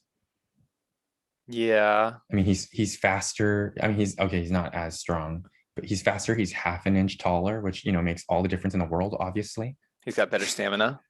yeah, he's got better stamina. He's bigger, like he's much heavier, and he's got a better wingspan by a little bit. He's a better interior scorer. Yeah, Okay, he's not like as good at shooting. he's lower in IQ, but I don't know if that's necessarily like a huge factor at small forward as much as the other Yeah, things that we're I detailing. I don't typically think it is, and he's a much superior defender in like both Yeah. things. So like I would take that. The speed and the defense, I think, are the big things. Yeah, I agree. I agree. But again, it's matchup dependent. We need to look at Salisbury, right? We need to see Yeah. Salisbury's starting lineup and see how Wise might match up against that lineup. The only thing that I could see like why Wakefield should play is because then if you want to bring like Wise in off of the bench to be like the main guy type of thing, Yeah, I could you see know, that. I could see that. kind of like the Lou Williams, like the super six man type of role, right? Yeah, that's fair. I could see that. I mean, but we're talking about Fullerton, and we haven't even talked about their top player who's just like lit the whole tournament on fire, right? Yeah, dude, and he's only a junior, Their a point true guard. junior. Yeah, he's a true junior, Airbrand Jordan. Yeah, this guy, I mean, he has been very good. 35 points in that overtime win against Lewis and Clark. Um, ooh, man, he's good. He's very, very good. Yeah, I mean, he's almost maxed out in basketball IQ, ball handling, and driving Driving, yeah, in perimeter and defense perimeter and defense. shooting, Yeah. outside Oh shot. my God. Yeah. Yeah. I would love to He's have a not the player like fastest this. player though. Yeah, Like he's 10 only speed, 10 10 in stamina. speed, Yeah. which is weird. Um, But again, yeah, he can shoot the lights out, it looks like, and is just, it looks like I don't know how to describe it. Like he's like, I don't know the like NBA comp I'm looking for, I guess. I don't know, Chris Paul type of guy though, like Chris Paul prime maybe. 13 pass for Chris Paul prime. Okay, sorry, I didn't look at the 13 pass. Okay, let's go a little lower. Yeah, we gotta. He's more score first combo guard. Like Sure, is yeah, he yeah, Monte yeah. Ellis? Okay, but he's not that fast, right? I True, mean, true, true. there's So, there's flaws everywhere, probably. Comps are um, really hard, guys. maybe we can't make a comp. I don't know. Is he Baron Yeah, Davis? Baron yeah. Davis wasn't that quick. Is he Darren That's Williams? kind of that's kind of ooh, Darren Williams. Well, but like the passing. Yeah, but D Will was never Baron like. Davis would be. Dude, what? No, oh my God. I mean, I remember him being a good passer, but he's not Steve Nash level. Sure, yeah. Um, Oh, he averaged over 10 assists in 5 different seasons. Never mind, I'll shut my ass up. I Let's go back to the didn't Baron even know Davis that. comp. I think Baron Davis is like a pretty good comp, actually. Handling, driving, strength, like that all matches up. IQ, I don't know about that. Yeah. Baron Davis is a cool guy. We love Baron Davis here. I think, yeah, why not? I think we'll roll with the Baron Davis comp. Yeah, yeah. But yeah, I mean, yeah, wow. The Sheesh, white that's a pretty Baron good comp. Davis. The white Baron Davis. Arian Davis. I was thinking like change Brant to like Baron Jordan in the nickname. Oh God. Brant All Jordan, right. the Arian Davis. I'm sorry, that's too good. Oh, No, yeah, it's trash. I know. I'm just kidding. All right. So yeah, I mean that's Fullerton's roster. Again, they're not very deep. Top heavy. The speed, they're very top heavy. The speed is like on the bench mostly, even it's not even like in the starting lineup. Yeah. And this injury, this new injury, it changes a lot, I think. I don't know if it changes a lot, but I would heavily consider changing quite a bit. I think it changes a lot for sure. When you have two guys that are the requisite size for their positions and one of them goes down, it's massive. I'm just saying that more because we don't know how Lubens is going to react, right? I think with Gotcha. some of these more experienced presidents, we kind of we can like tell the history. Right. Yeah. I gotcha. Yeah. I know what you mean. So yeah, we'll see. We'll see how they adjust and if they can pull it out. But let's go to their opponents. Salisbury. Salisbury. The Seagulls, right? I just want to say, Slappy Pappy, thank you so much for making me look smart with your Elite Eight run prediction. Yeah. I don't know why I chose you, but I did, and it's worked out. I'm a genius. Look at this international flavor up here. Oh, we love it. It's beautiful. Wow, this is a diverse ass team. Russia, Australia. I don't know what this country. Latvia, Saudi Arabia. Egypt. Oh, it's Egypt. Oops. China. Oh. And they're big though. Look, 82 and a half, 81 and a half. Yeah. Wow. Oh my goodness. Okay, so let's break this team down. I mean, I don't think we really looked at this team actually before, now that I think about it. I don't think we've ever broken down this team. The thing that immediately stands out to me is the speed. Look how slow they are. Yeah. Yeah. And not to say that that's a bad thing. That is not necessarily a bad thing. That just kind of really can determine the style of play, I think. For sure. So yeah, I mean, give me the game tactics. Okay. So in this case, when you're Salisbury, right? And we just talked about the fact that the front court on Cal State Fullerton's side is hurting.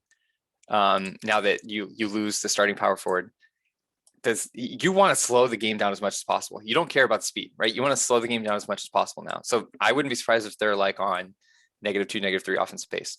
So they start at small forward, Lewis Craig, who's 6'7". Mm-hmm. Okay, Lewis Craig, who's 6'7". So that's good size, making up for the fact that we just detailed that they're probably going to start. Fullerton's probably going to start someone who's 6'3". Yeah. Right. Where's Craig here? Yeah, this guy. Ooh. Yeah, Lewis Craig. Yeah. So like that's a nice matchup. And then you go to power forward and they have Blaine Carl. Mm-hmm. Okay. So wow, damn, yeah, 6'10", dude. Yeah. And how much does he weigh? Let's see. 210. Oh, 210. Okay, that's not as great as I want it to be. But look at that wingspan. Yeah, wow. 7'6" wingspan. Woo. in a 19 So the strength. 19th strength. Yeah. Hmm. Oh God. So I mean, he's still heavier than Starnes though, Yeah, he is. Yeah, for sure. So and a lot stronger. he's heavier, a lot stronger, and has a massive wingspan advantage, right? So like, Hmm. so Fullerton has to set Starnes to like outside on the shooting thing. It doesn't make sense for Starnes to try and drive too much inside, unless you're taking Yeah. advantage of Yeah. the speed differential, right? Like, but Yeah. go ahead. I mean, I was just pointing out the defense. I was looking at the defense numbers here, like 10 in perimeter defense, which is actually better than the interior defense. Yeah. But neither is like that strong. But still, just given the size advantage, I don't even know if I would like have Starnes really like doing much. I mean, 7'6" wingspan, and Starnes is, we said 6'4", right? Didn't we He's say six he had a four, yeah. 6'9" wingspan? So Yeah. so that's 9 inches difference Ooh, in oh my wingspan. God. Oh my goodness. That's a That's so scary. sizable difference. Yeah. So like even though Starnes is like faster by a good amount, and You he's can like make not up for much that weaker. difference. Yeah. I don't know. I personally I don't think you can. No, I'm But see, saying even though Blaine Carl's slower, he can make up for that difference with his weight, with his oh, wingspan advantage. okay, Yeah. yeah. Yeah. If anything, I agree. I think you play out like outside with Starnes then, Right. you know, because there's theoretically more space to run around basically. Yeah, exactly. You have to. I feel like that. I don't feel like there's any choice there. So looking at Salisbury's Yeah. defensive tactics, last game against Wisconsin Superior, they played 1% man, 1% man. So that's like one play they played man. They played 8% transit, or well, that's defensive. They played 9% pressure and 77.2% zone. Wow. I mean, so we got to look at wingspans for the rest of their starting lineup. What was the transition defense for the other team again? That's the number we're looking at. Like how fast they play then. So the other team played, okay, so 15.6 transition defense for Wisconsin Superior, which means that Salisbury was playing fast. That's what I noticed when I was looking at their they scored 18 like fast break overall. points last game. Yeah, they average 11, which is a lot. I would not expect that at all. I wouldn't expect that either. I mean, only one of their players who theoretically starts or plays. I mean, maybe Patrick Gustafson plays, but like, I mean, no, it doesn't. Gustafson's not in the 2 deep. Yeah. Yeah. Only one player is above 12 speed. Yeah. Like, wow. That's really interesting. That they play so fast. I mean, obviously it's worked. Okay, but you wanted to see wingspans on their other guys, yeah. Yes. So Lewis Craig, 83 and a half here. Sorry. I don't know what number that is. That's like 6'11" and a half. 11 and a half. Yeah. Josef Koltsev, 7 feet wingspan, 7 foot wingspan. Yeah. Wow, 39 and a half inch vertical. Oh. 7 foot wingspan is good. Yeah, I mean, it's not like 6'10" to 7'4". 7 foot wingspan is good, but like, sure. Yeah. I was just thinking about Carl's 7'6" wingspan, and it like blew me away. But yeah, that vertical is insane. Did you say it was a 39 and a half inch vertical? Yeah. But to have to penetrate, front court with like an average of 7'2" wingspan, like like Craig is a little under 7 feet. Koltsov is 7 feet, and then the 7'6" guy. Like that's a lot of space that they cover. That's a really tough ask, especially given the fact that your starting point guards or power forward, is down. Yeah. But I mean, that's the front court, and it definitely looks like Salisbury has an but let's look in the backcourt, I guess, right? Yeah. So let's start with whatever the Latvian guy is, Kristaps Zheznieks. That I think it's a silent Z, but you pronounce the V actually. Vejnieks. That makes more sense. I have no idea. Though. Let's just call him Kristaps. Anyways, Kristaps. Yeah, Kristaps. I mean, this is the guy you attack if I'm Fullerton and Brant Jordan, right? Oh God, yeah. Brant Jordan's got the double plus green light. Yeah, I mean, we mentioned Brand Jordan's like not that fast, but like this guy's even slower by just 1 point, so it's not like a huge difference. But like just 13 in perimeter defense, which hey, that's solid, but like you're not stopping Brand Jordan with a 13 perimeter defense. You're not stopping Arian Davis with a 13 perimeter defense. Yeah, and like 17 in driving. 17 in driving, like the things I look at when I like look at driving, if the other point guard or shooting guard has a strong driving skill, I look at like if my guy is fast enough to cover that ground. Kristaps is not. Yeah. Right? Is he big enough to? He's only 7'5". I can't do the math. 7'5", 6'3.5". Yeah. 6'3". It's getting hard for me to convert Point so guard quickly. is only 7'5". Yeah. 6'3.5". So like he's not outstandingly big. Like in a wingspan too, right? 6'7", which is pretty good. Yeah. Maybe that's enough to cover, but like just 12 in strength. Can he absorb that contact on getting driven into? Basically 12 strength is not that good. Yeah. This situation. I mean, it's right. It's fine for a point guard, but in this situation, when you're going against Brant Jordan, that's a whole different level. Yeah. So I mean, it's not like they have a better option at point guard. It seems like, but if I'm Fullerton, this is who I'm attacking. I agree. Yeah, I agree. Yeah. I agree. And it almost feels like it's going to come down to Fullerton being able to make threes. Yeah. And on that note, again, Salisbury, they play so much zone, right? And like Lewis Craig will be able to help on some of that defending the perimeter because 12 in perimeter defense. He's long, he's big, but like Metal Al-Rahman 5. Yeah, he's only got perimeter defense. Exactly. And like he's fast, so maybe he'll like just be able to run with whoever, particularly Jordan. But like, I mean, 5 in perimeter defense is really bad. Yeah, it's not great. I mean, it makes sense obviously why Salisbury, it seems like a perfect example of why someone should play a lot of zone, right? With insane wingspans and like not great defensive scores and not great speeds. Like this is the prototypical example of someone that should be heavy zone. So it's good that he like figured out that's his best tactic, right? Yeah. And so, like I said, I think a lot of it's going to come down to Fullerton being able to make threes. Yeah, just kind of like shooting over that zone. Shooting over that zone, yeah. Yeah, well, so I mean, they take 23s a game. They hit 36% overall. I mean, that's like throughout the year. They've been a bit worse in conference. The playoffs, though, they've been a bit better, and then they've been pretty damn hot in the tournament. Yeah. Yeah, but what's Starnes for that? Starnes in the tournament? Oh, he's only hitting 30% in the tournament. That's not their big drop off. Russell's hitting 47% on 7 attempts. Oh. And Jordan's hitting 55% on 6 attempts. Yeah, he's been on fire. I mean, we didn't really talk about Lloyd Russell. This guy's a sharpshooter, right? 15, 17. But he's only got 4 speed. So he's like just standing in one place the whole time. Yeah, he's like Klay Thompson. He doesn't dribble. He doesn't play defense. He just strokes. I mean, he can handle the ball. I said he like just strokes. Okay driver. I'm just kidding. Yeah. Goodness gracious. I mean, okay. So if you were to give a recommendation to Salisbury, what would you say? Game planning wise. Yeah,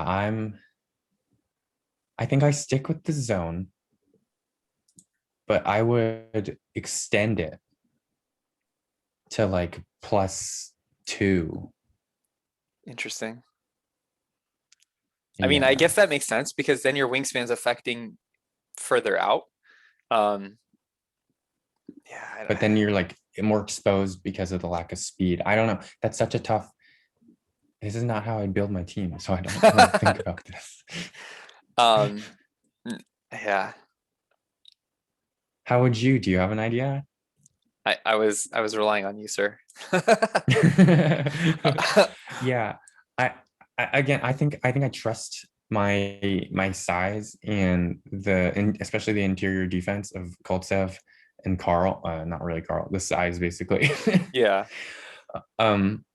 trust that the size can like handle Maddox, the center for Fullerton, who's very good inside, like, kind of warrants his own discussion, right? Being so strong and good at scoring inside.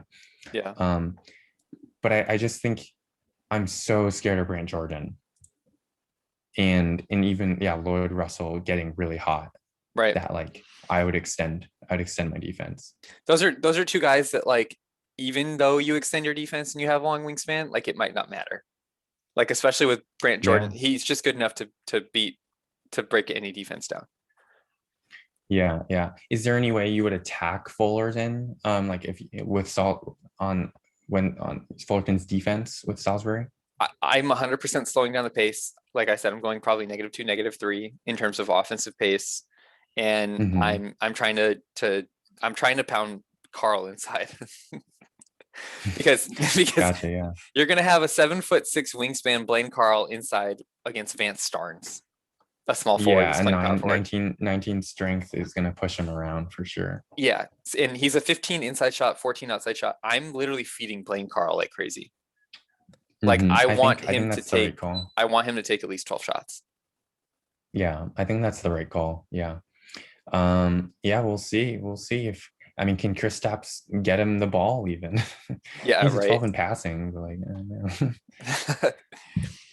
All right, so prediction time. Cool. Make your prediction. Oh my, I think this is the toughest matchup. Like, just because there's so many new variables that I've never considered. Yeah, like all these other matchups were very close. This is close too, but like I was more familiar with these other matchups. This one I'm not as much. I'm gonna go with Fullerton here. I think we're chalk on that one. I think I'm going Fullerton as well. Yeah. I don't think we disagreed on any of our predictions. So not yet. That's okay though. Yeah, that's okay. But yeah, I think it's Brant Jordan's show. The Brant Jordan show over here. I could easily see Brant Jordan going for like 30 and 10, and we're not shocked. What's his career high? I wonder. 35 only. But that was like last game. 19 assists career high. 19 assists. Holy crap! Is that this season? I don't know. For some reason, you can like click on the points one and it goes straight to that box score, but like the other ones you can't. Yeah, I know. So we'll have to like manually check. Yeah. Okay. Let's see. Assists. He had a 15 assist game this season. Nope, not this season. Wow. Okay, interesting. So he was not as much of a shooter before. Yeah. Interesting. Cool. Okay. Yeah. So that's it for D1. I'm sure many of you are gonna now stop listening. That's okay. It doesn't hurt our feelings too bad. Also, we've gone super long. But we're an hour. We're an hour and 32 minutes in for 4 games. Jesus. I know. This is so fun. Like, this is what I love, dude. Yeah, I know you do. I do have an article to try to read, but I can read it tomorrow too. I can finish reading it. Okay. All right. So we'll try not to go as deep, but you know us. Let's look at the challenge real quick. Oh, okay. Yeah. Let's get a D2 challenge update. Because all right. So we got Kokomo Mantis in the lead right now. Kokomo. Except he picked me to win. He picked me to be in the Final Four too. So that's incredible. Yeah. Hey, we appreciate the love. Hey, that's awesome. So in the D1 prediction bracket, my highest potential score still left was 140. The highest potential score here is RW with 91. Like, in 4th place right now has already got all his points. He has 35. His highest score potential is 35. Gosh.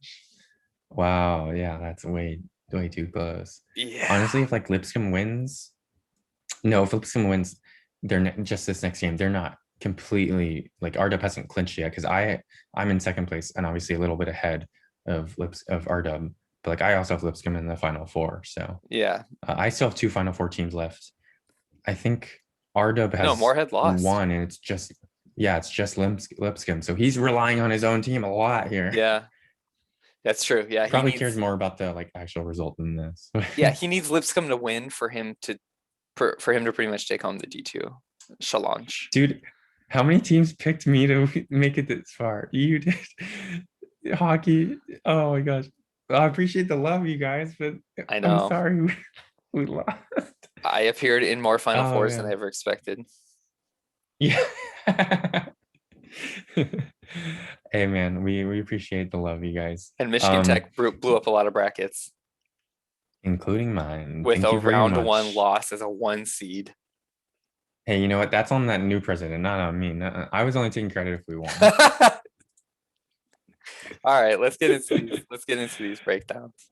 Sure, sure. So I mean, we know Louisiana-Lafayette pretty well. They're one of our rivals. Yep. Oops, I already clicked the roster here.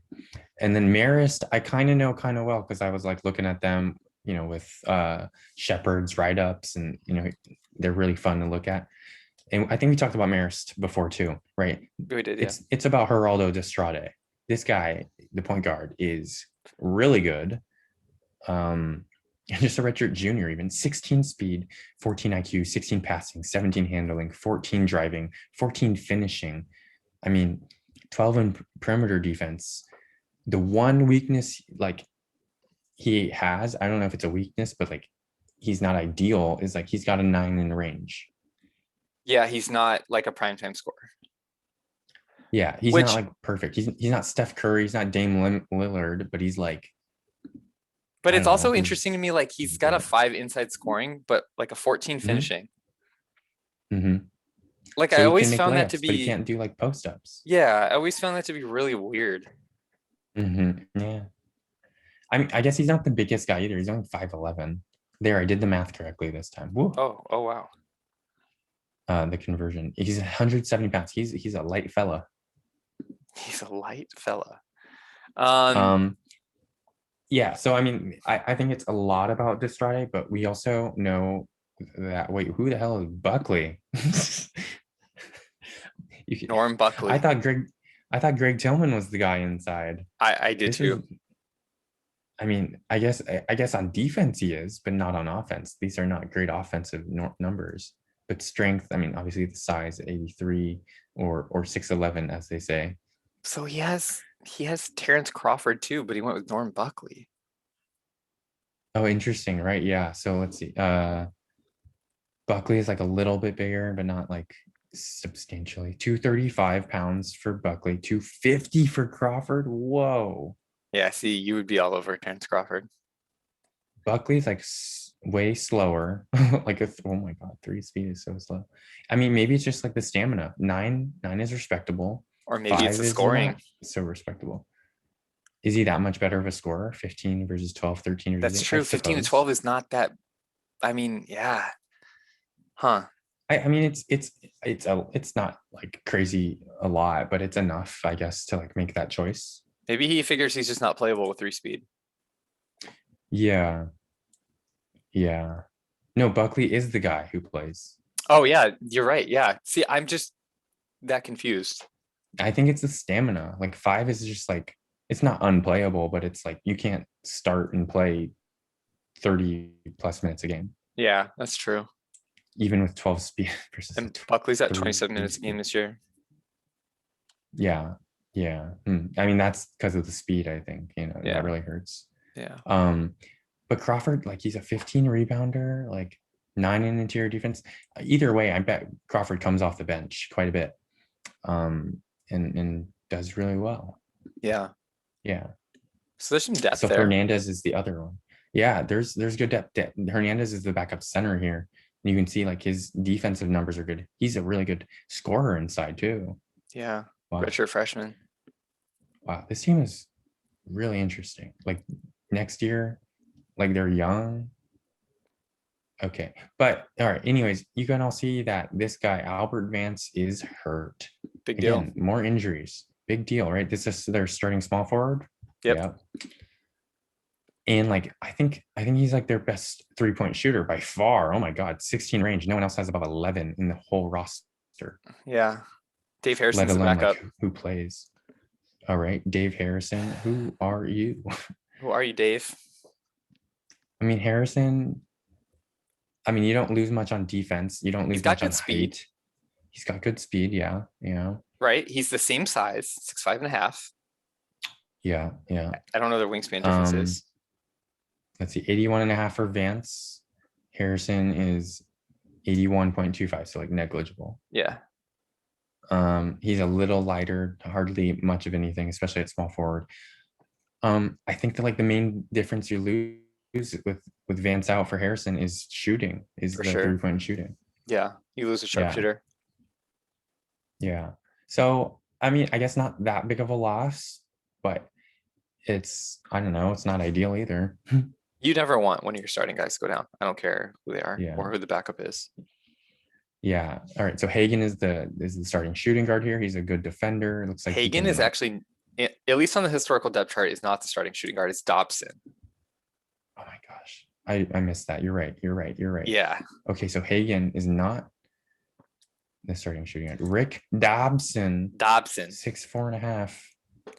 And maybe Okay, he's just why likes, make maybe he that likes change? Dobson for the future and he wants to start him for development purposes. He's a 13 pot redshirt sophomore.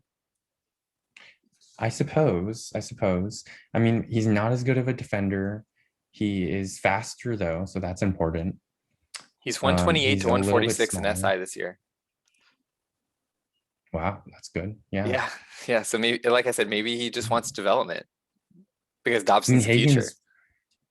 Hagen's been good he's improved a lot this year too. Yeah.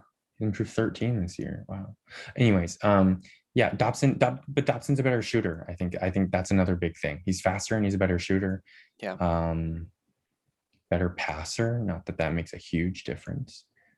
Okay, I can see why you play Dobson. I don't know. I think I'd maybe still go with Hagen, but maybe it's like matchup dependent. All right, so that's like their starting lineup and some of their bench. I don't think it's like, good. I don't think it's like egregious that he plays Rick Dobson. Yeah, that's fair. I think the big thing here is, if I'm just like, I haven't even looked at the stats that much, but like I bet they pound the ball inside. Marist pounds the ball inside. Yeah, they totally do. 43 points in the paint. They only take 13 threes a game on over 60 shots. So like immediately, if I'm losing to Lafayette, I'm like sinking my defense back like -4. Yeah, seriously. Wow. Yeah. That's probably the biggest disparity I've ever seen, I think. I think it might be. No, I saw I think I played a team in like non-con one year. I think it was Blackbeard's team. Like, I don't think he like had this. I don't think he like kept this trend the whole season, but like in the games that had been played up to that point, he like literally took 2 3-point shots the whole like time. Wow. Yeah, he ran some weird tactics. Even Kingsville takes more 3-point shots than that. Yeah. So yeah, I think this is like not an easy game plan. This is a good team, but like in terms of like your defense, it's kind of obvious what you do. Yeah, it's pretty, yeah, there's no secrets. How would I attack them, I guess? How would you attack them? I mean, it depends on my own personnel, I guess. So we'll take a look at that next. But like kind of off the bat, yeah, that's tough. I mean, Buckley's not a great defender still though, and he's slow. So like if I have a power forward who can take advantage of that, and I believe Louisiana-Lafayette does, this is who I'm going after. Yeah. I mean, he's big, like this guy. Yeah, Buckley's big, and he's strong, but like if you can just like run around him, right, then you're probably good. So yeah, and again, Tillman's good. Yeah. I mean, it's going to depend on the Louisiana-Lafayette matchup, which we know really well what they like to do, and that sort of might be able to expose that 3-speed. Yeah. Right. So why don't we jump into Louisiana-Lafayette? Okay. Sorry. Yeah. I love deep diving on these. Okay. I know, but we're like, what, an hour and 45 minutes? 2 hours. Yeah. Sorry. It's okay. The top 5 guys in SI are the starters here, guys. There's no surprises. Yeah. And the positions like finally match up with like where they actually play versus like a center being a shooting guard. So the guy I would attack Buckley with is Peter Cook, right? 9 in speed, which isn't like a huge, he's not super fast, but like he's still much faster than Buckley. Yeah. I mean, everybody's faster 6'7" than Buckley. Yeah, seriously. He's 6'7". He's not that heavy, but he's got a good vertical. but 16 IS is good, very, very good. Oh yeah. And I know Cook is like one of the better like scorers on this team. Yeah, yeah. So yeah, I mean, Cook is the guy I would really look to like kind of to carry me this game. I mean, Still is, I know Still is the top scorer, but like, I don't know. I've never liked Still, to be honest. Yeah. Um, Too slow. so Greg Addison is Greg. Yeah, Greg Addison with 2 G's, Greg with 3 G's.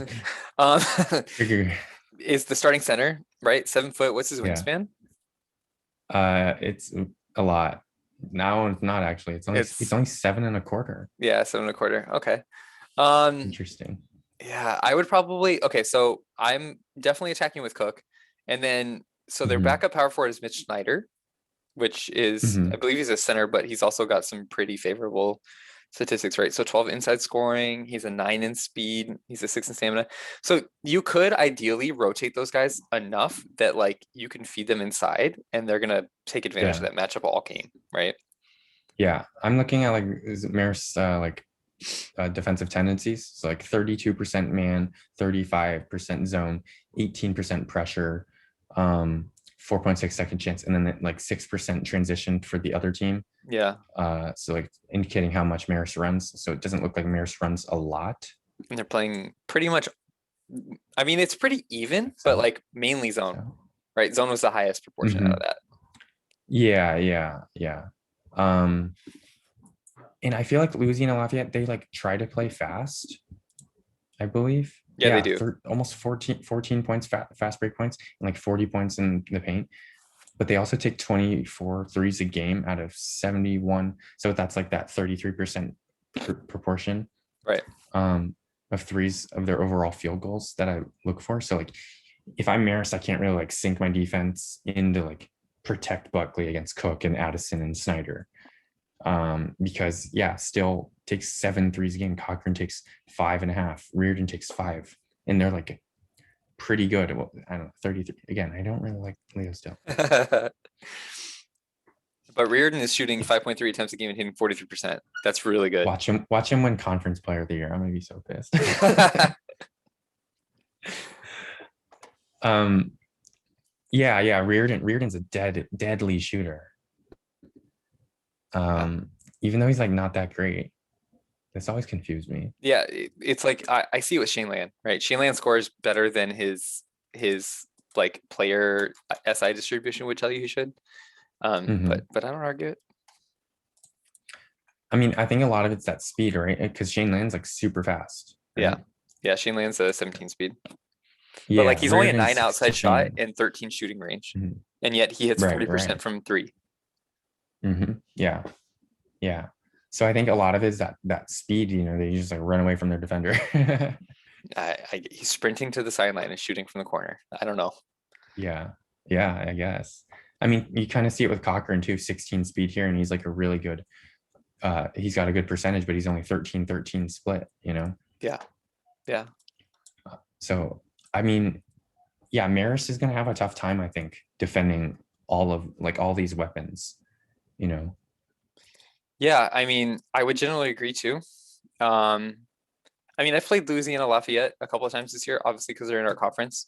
They're really hard. They're really difficult to match up with. Yeah.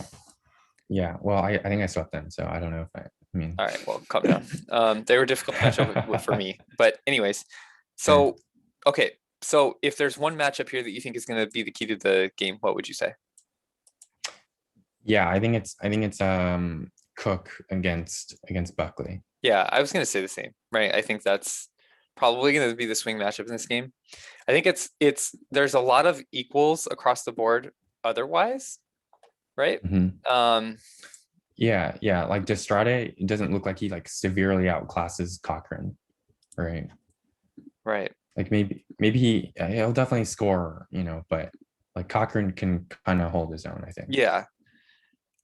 Yeah. I mean, honestly, it might just lean on that power forward matchup, right? For who takes it, that might be the difference there.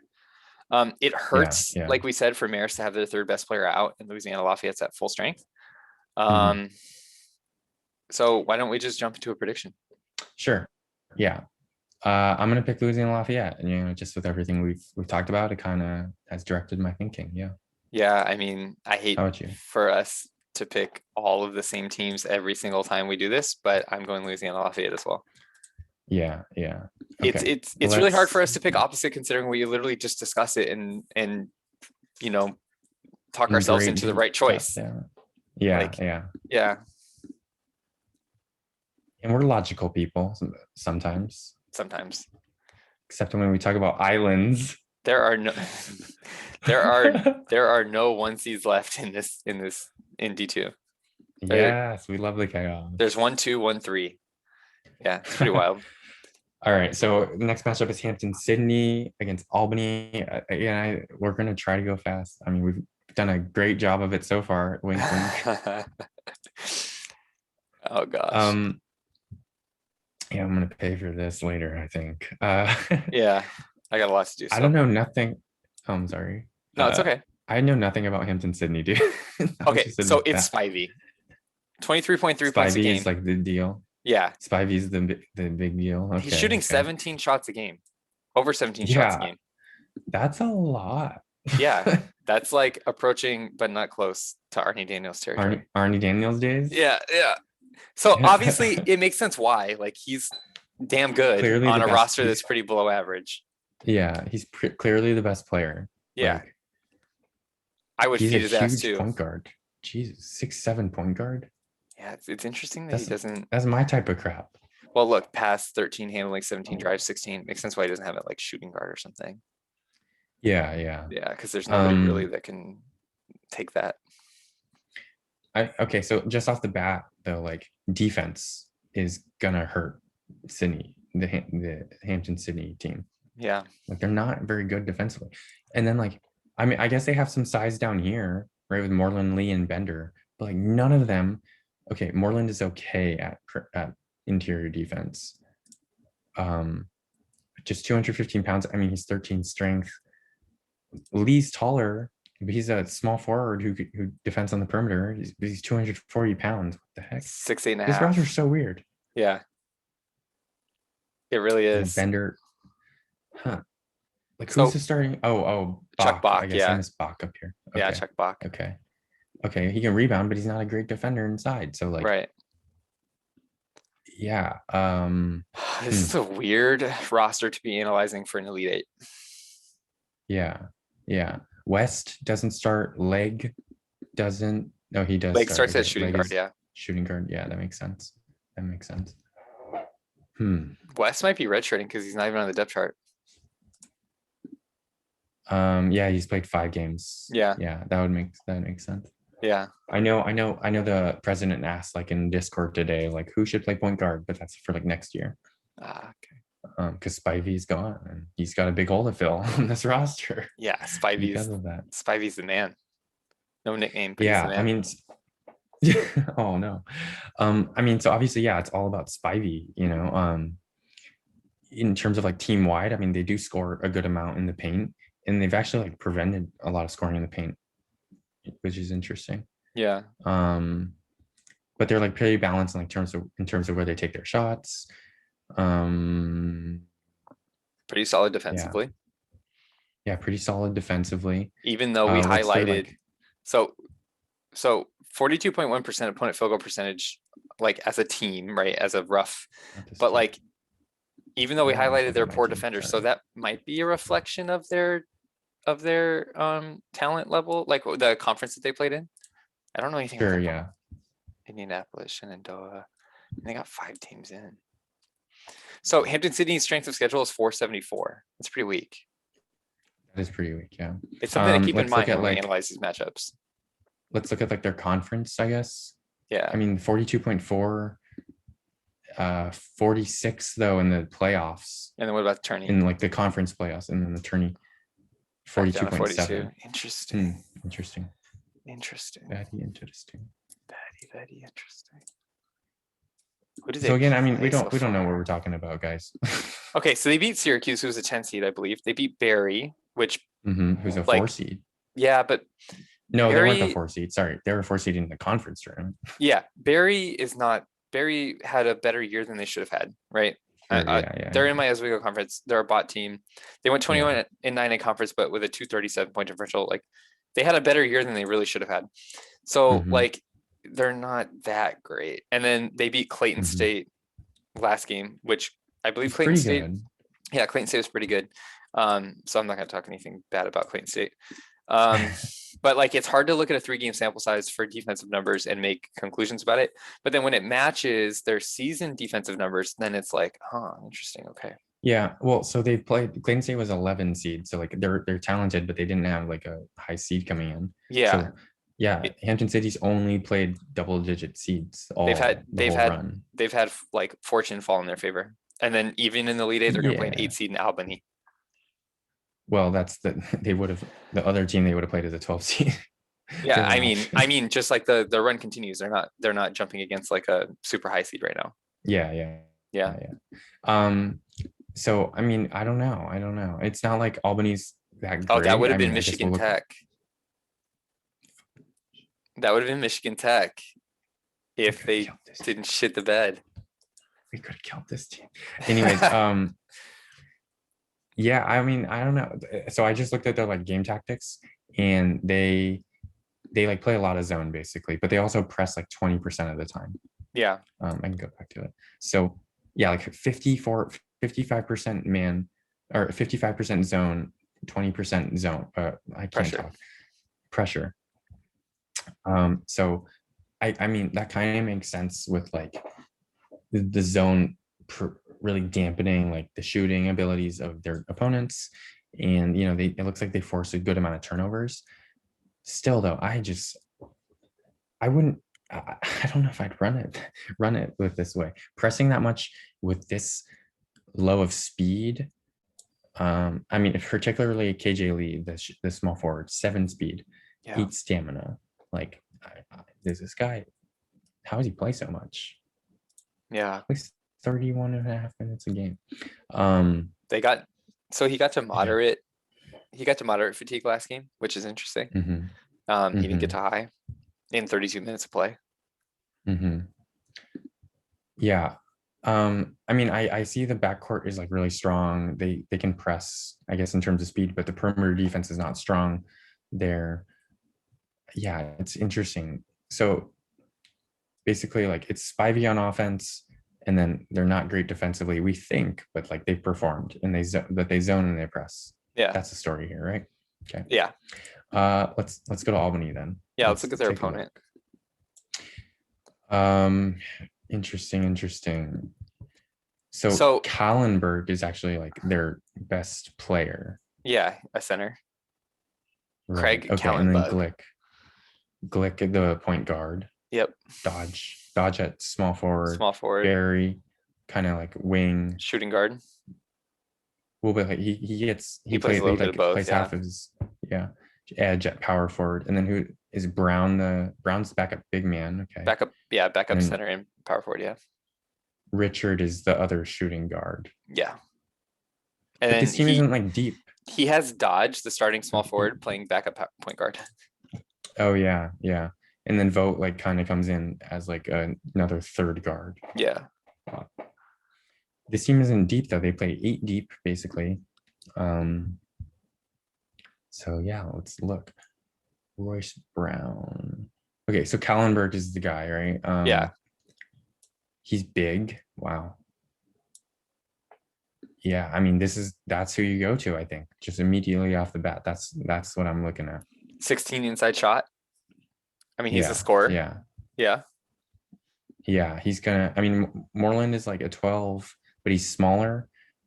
And like, yeah, he's much smaller. Weight-wise, height-wise. Craig Kallenberg's nickname is Big Craig Kallenberg. So feed him. Feed Mr. Big.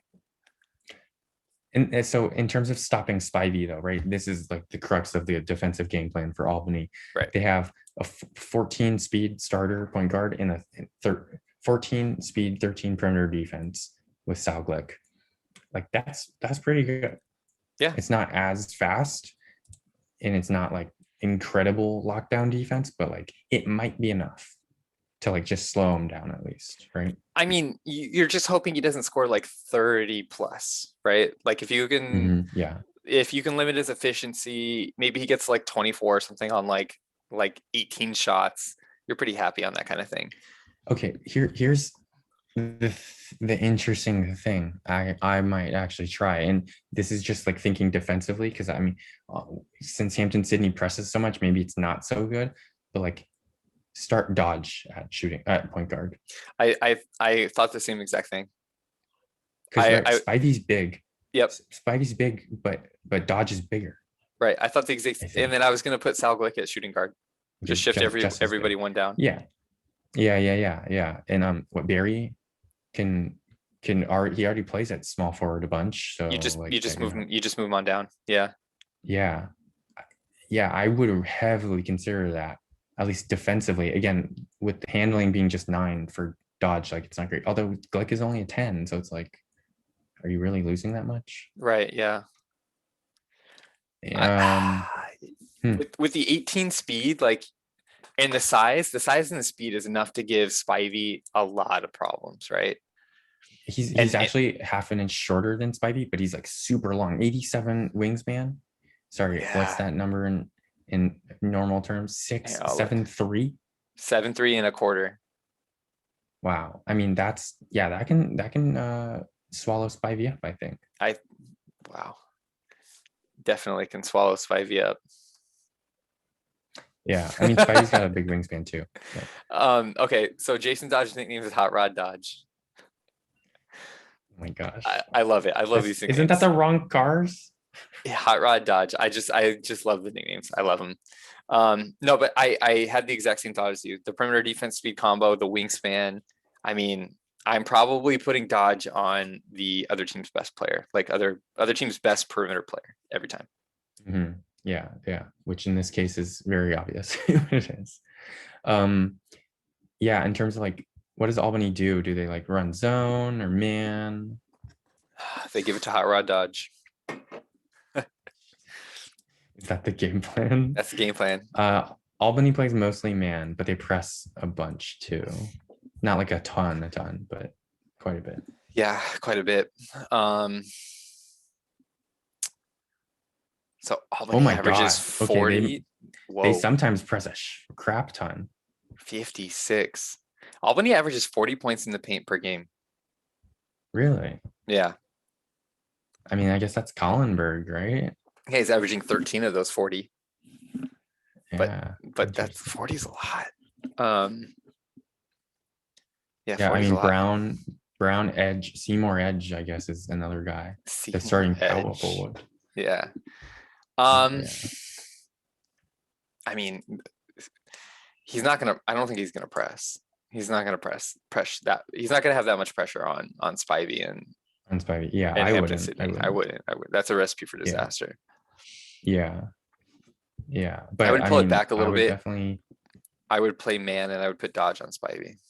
Yeah, I'm fine with playing man here, even though he's like if it's like a one-man show, like I said, maybe zone is good, but I think you have the defenders to match up with them like individually with Spivey. So yeah, maybe you're okay. Do you got a prediction? Let's get a prediction in. I am going to roll with Hampden-Sydney and Spivey. I think Spivey's gonna have a big game. I don't think he's gonna listen to the podcast in time and put Jason Dodge on Spivey. Is Albany run by a person? I don't even know.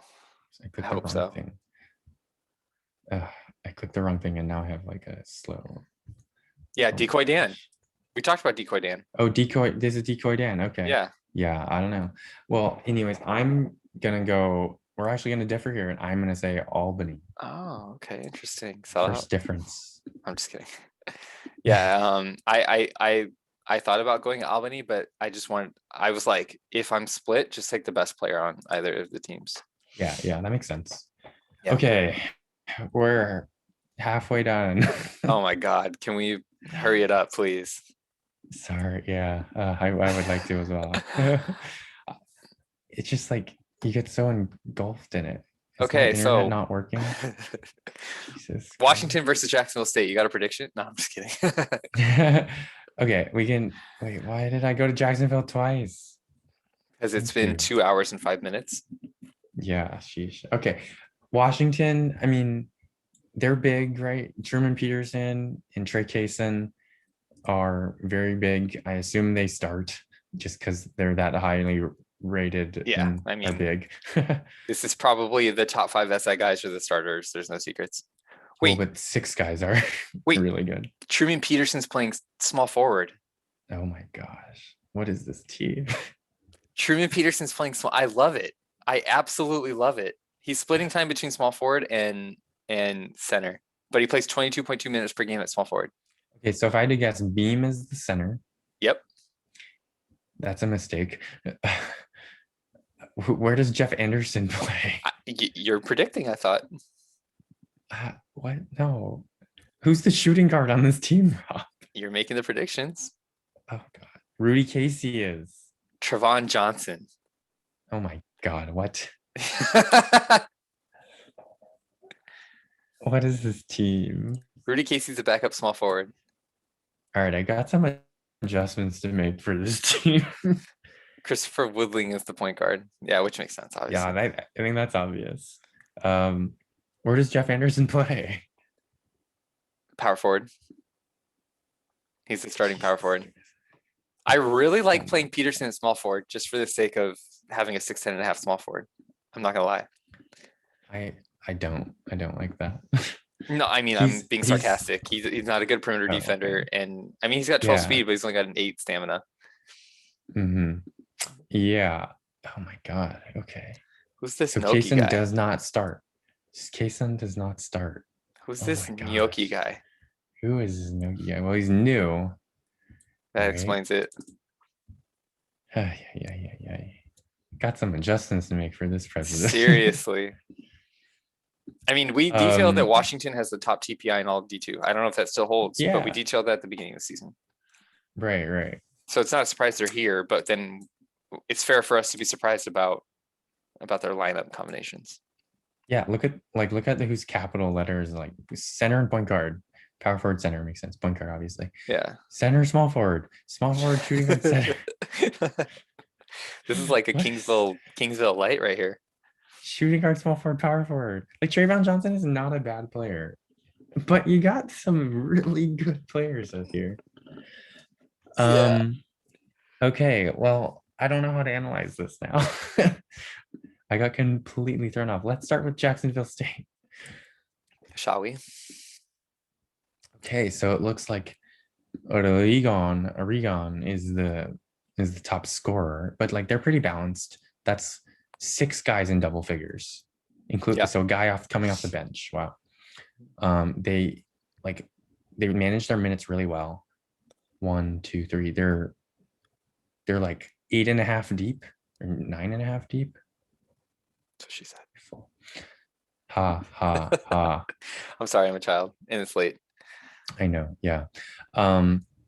So I mean, it's a balanced team. I don't know.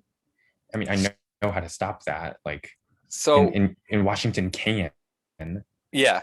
So right away, Al Grosso, we talked about Jacksonville State before, but Al Grosso's their power forward who's 7'1".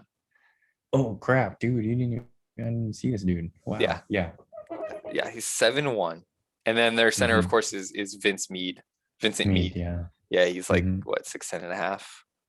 Yeah. So they got some big boys. Yeah, and like you can see that their ratings aren't like dual great, but like I think in combination they're very good. Yeah.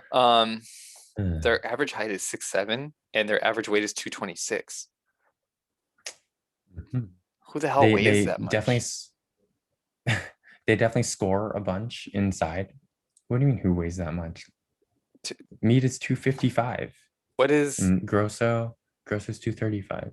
Okay, what's Beltran? 220. Okay, what's Shaw? 225. Oh my God, that's the story. What's Ragon? Battle. Oh no, Battle's not the starting point. 195. 195. Battle's the backup. Dropper. Yeah. Okay, this is a heavy ass lineup. Yeah, it is. Yeah, that's true. Okay. Running on fumes, guys.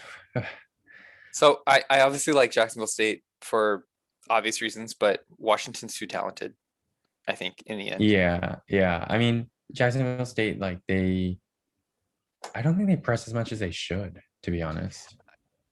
I think that's fair.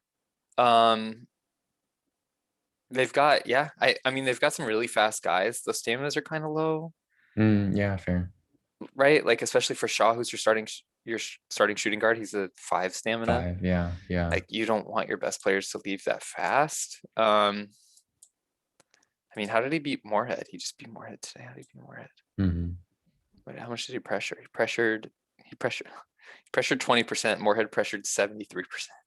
Typical Moorhead. Moorhead played 0 man-to-man. Typical. Jacksonville State played 20% man-to-man and 46% zone. Huh. Interesting that they play so much zone. I don't think they need to play that much. Well, no, because their defense, like their actual defensive ratings, especially interior, are not good. They're trash. At all. Let's just call it. It is. Yeah. Perimeter defense is like okay, but like tens is okay, but it's not like outstanding either. Moorhead had 5 fast break points. Wow. What? Can we just dedicate like the next 5 minutes of the podcast to dumping on Moorhead? I'm just kidding, of course. Jeez, all 5 of their starters got into heavy fatigue. Mean. Well, because he kicks my ass and I'm salty about it. Yeah, no, I understand. Wow. 5 fast break points. Did he like not run the ball? Like football. Run the ball. Yeah, not like push the pace at all. Jeez. Well, I mean, defensive wise, Jacksonville State was at 10% transition, so it's like maybe he didn't. I don't know. It doesn't make sense. Interesting. Very interesting. Yeah. Eat rocks, Bojan Zoric or Bojan Zoric. Yeah. All right. Okay. So looking at this matchup still, because that's what we're kind of doing. And going with like the current lineup Washington has, I don't know why I have it this way. I would completely change so much here. So you're picking Washington, yeah? I'm picking Washington. I think they're too talented. Yeah. Yeah. I mean,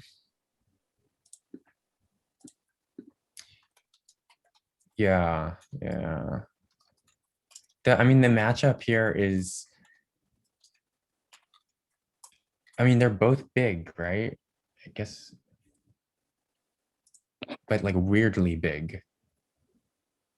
Who's the starting shooting guard again? Trayvon Johnson? Trayvon Johnson. No. Yeah, Trayvon Johnson. Yeah.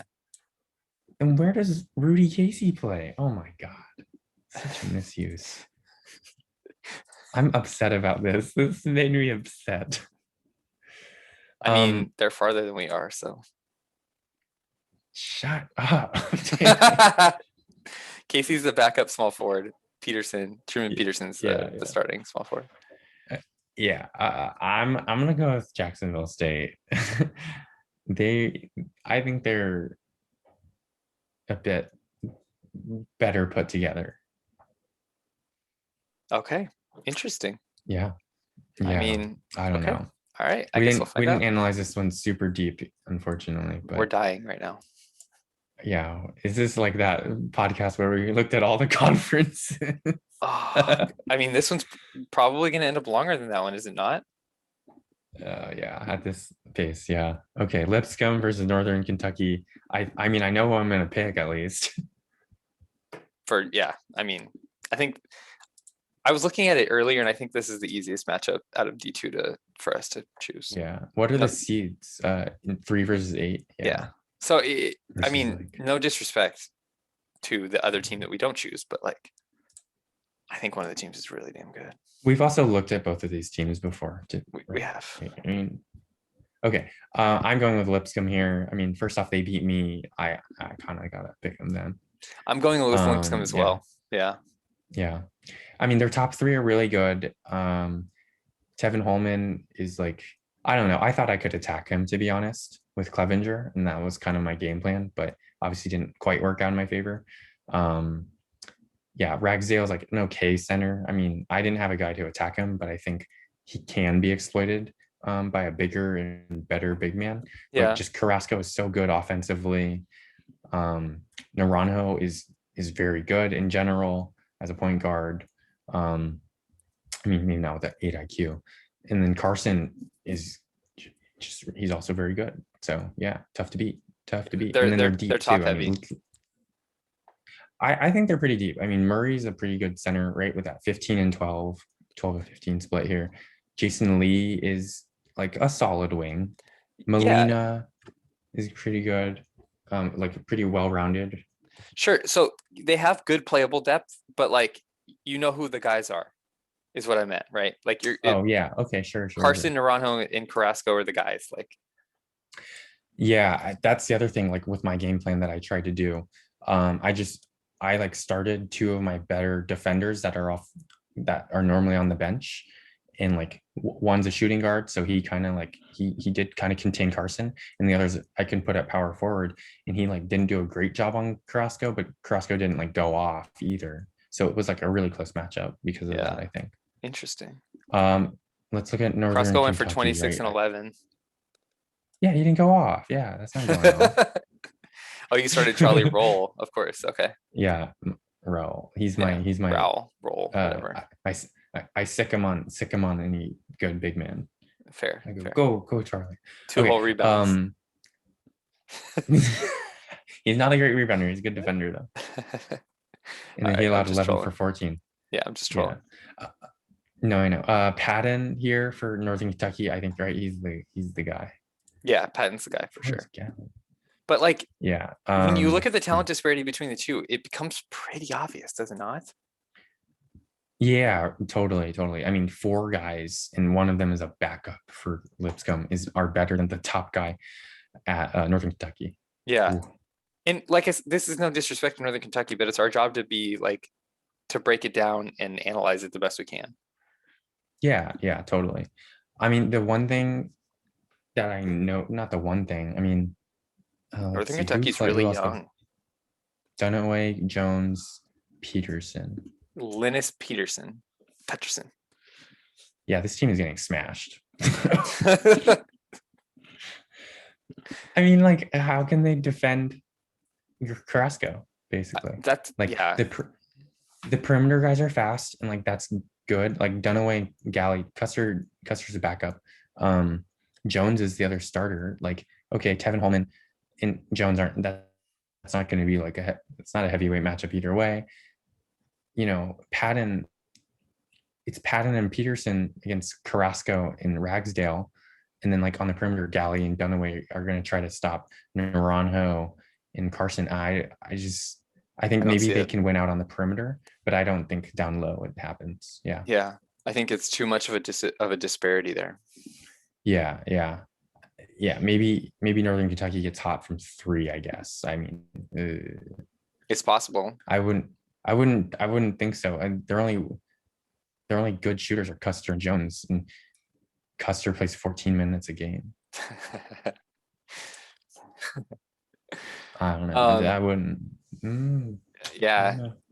I mean, so they take 23s a game. They hit 36%, which is a little bit higher than I expected, I guess. But their main guys are at like 33, 38, 37. So it's like, it's not bad. They scored 38 points in the paint, and Patton obviously scoring 14.2 points in the paint of those. And I mean, Patton's their guy, right? 23 player of the game awards, 18.1 points, 10.7 boards. He's their guy. So like, if they have a hope, it's that, you know, Patton can take over, I guess. Yeah, I just don't see it though. Yeah, but I think Lipscomb kind of has the bodies to like throw at him too. Exactly. Yeah. Northern Kentucky just doesn't look as deep, right, with talent. So sorry, Norse. So they're what? The Northern Kentucky Norse. That's their name. Oh yeah. Yeah. Like they're not as good top end, but they're also not as deep. I mean, that's kind of a problem. Yeah. All right. We're done with D2. Wow. So we're going Lipscomb. Yeah. So sorry, Sparkon and Northern Kentucky, but we think Lipscomb's going to take that one. All right. Should we go with your matchup first or last? Last. Okay. Alabama A&M versus North Carolina A&T. Surprisingly, we know these teams kind of well. We do. We know too many teams well at this point, though. Like, let's be real. Yeah, and then you realize it's still only like 50 out of 1,000 teams in the game. Yeah, seriously. winner All of right, this with game North has the Carolina right to play A&T. me. I'm just kidding. With North Carolina A&T, right? I mean, it's you can see it right here. It's about these two guys, Jensen and Kreider. Yeah. I would think. I mean, even then, James is like a decent scorer though off the bench, or not off the bench. He's James is starting a decent scorer. Yeah. He's starting what? Shooting guard. Yeah. McClendon is like okay. He's a starting center, and Held starting power forward. Wait, Jensen is a starting point guard? No, small forward, but he gets. What is up with this team? What? Kreider is a starting point guard? Yeah, Kreider's starting point guard. Marshall Kreider. Interesting. I mean, I didn't think he was when he came in, like when he came into college. He's a 170 SI sophomore. Yeah. What is his development? 130 to 153, 153 to 170. Yeah. He was like number 5 player in the nation. Jeez, in his class. Jeez. So yeah, I mean, you're trying to stop Jensen and Kreider here, basically. How did North Carolina land both those guys? I mean, did they tank? They must have, because look, freshman, senior, sophomore, senior. I don't know, man, but that's good recruiting for. I mean, they were LL6 with us at one point. Yeah, they were LL6. Yeah. Right. They don't have any juniors, right? Yeah. I mean, they have James was in that junior class though. Like he would be a junior. I mean. Yeah. Yeah. I remember. I know I don't know. He just like probably dumps all his points on the 5 stars and then like wins them. Looks for, yeah. I don't know. He probably is a good recruiting coach. I just remember him winning Jensen. Wow, he does not have a good recruiting staff at all. So yeah, I mean, Jensen's very good. I mean, there's not much to say. Kreider's really good. Yeah, I don't know. How do you stop Jensen? You kind of don't. He's too good. Yeah. Like that guy's a scorer. 15 outside shooting, 17 range. I mean, you don't really stop Jensen. How do you take advantage of this team? Well, he's not good at finishing. I mean, Kreider's a good finisher, driver. Yeah. He's not that fast. He's a good shooter. How do you stop this team? I mean, yeah, that's interesting. With McClendon, he looks much better than like when we were playing them, right? Yeah. Because I remember playing them, yeah, Jensen was there, but like you could beat them up inside. That's the route that I remember us thinking that we could take. Yeah. But interior defense, McClendon, he's 6'11 and a half. He's got a 14, what was it? 14 interior defense? Yeah, 14 interior defense. It's pretty damn good. It's interesting that Held is the starter. Yeah, Held is the starter. And what's his interior defense? Like 5? 5, yeah. I mean, he's a 16 rebounder, so I get it. But like 12, you got this guy, Daryl King. He's only 6'6", though. Yeah, that's okay. It's passable. Fine. Yeah. I know. Yeah, 6'11", dude. Yeah, sure. Yeah. Anyways, I know. Remember North Carolina A&T? They pressed a ton and they played fast. I remember that. Yeah. At least that's how they used to play. Yeah. They take like a little more threes. In their last game against South Dakota, they played Jensen all 40 minutes. Yeah, I think that's pretty typical. He plays 35 minutes a game. Okay, so but he's got 15 stamina and 14 speed, so like he can. He's on heavy fatigue. So this is an example of fatigue not mattering enough. I think. Yeah.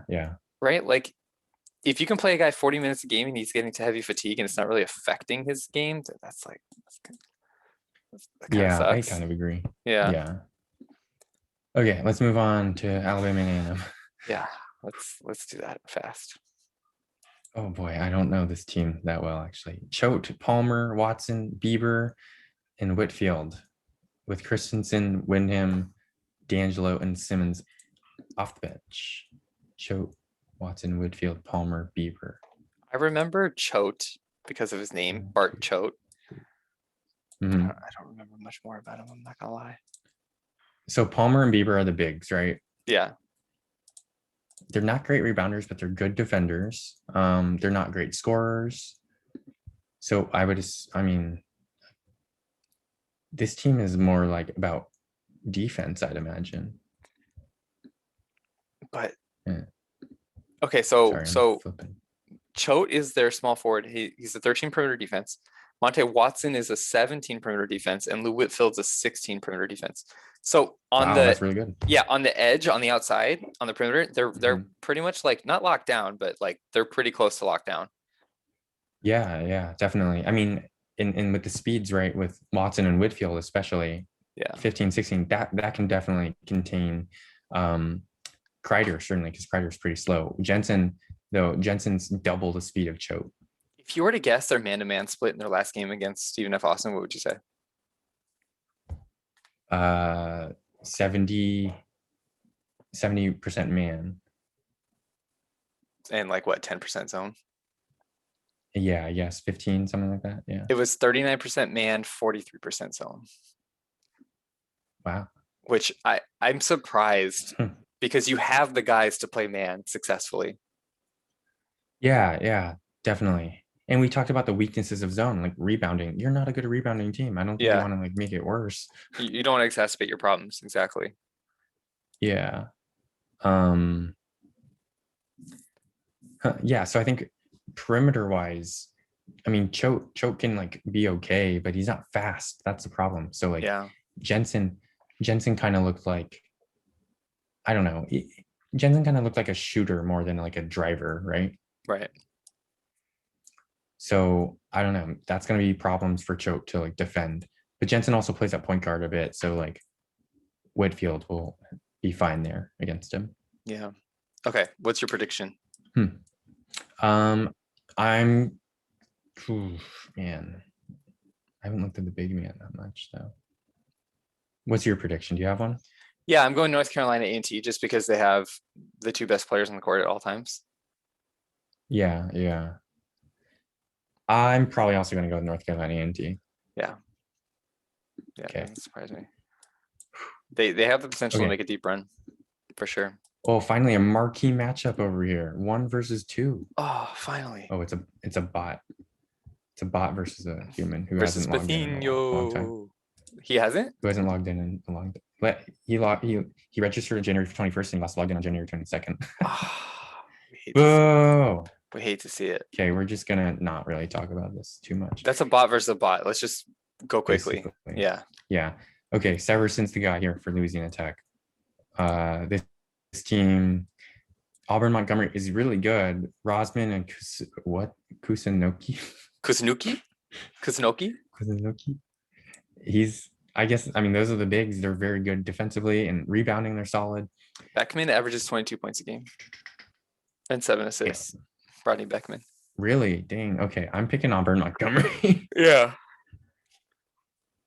Who are you going with? Auburn Montgomery? I'm going. Yeah, I believe in my bracket I chose Auburn Montgomery to go pretty far. Let me just double check. We didn't look at the D3 bracket central on. So like Severson and Pierce for Louisiana Tech both average 16 points.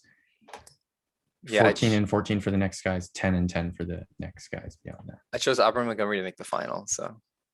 Oh wow, yeah. I mean, I'm gonna stick with that prediction. Yeah. Let's see. I don't know. I mean, Louisiana Tech's not bad, I guess. No, they're not bad. Yeah, there's no disrespect to Louisiana Tech. I just think Auburn Montgomery's better.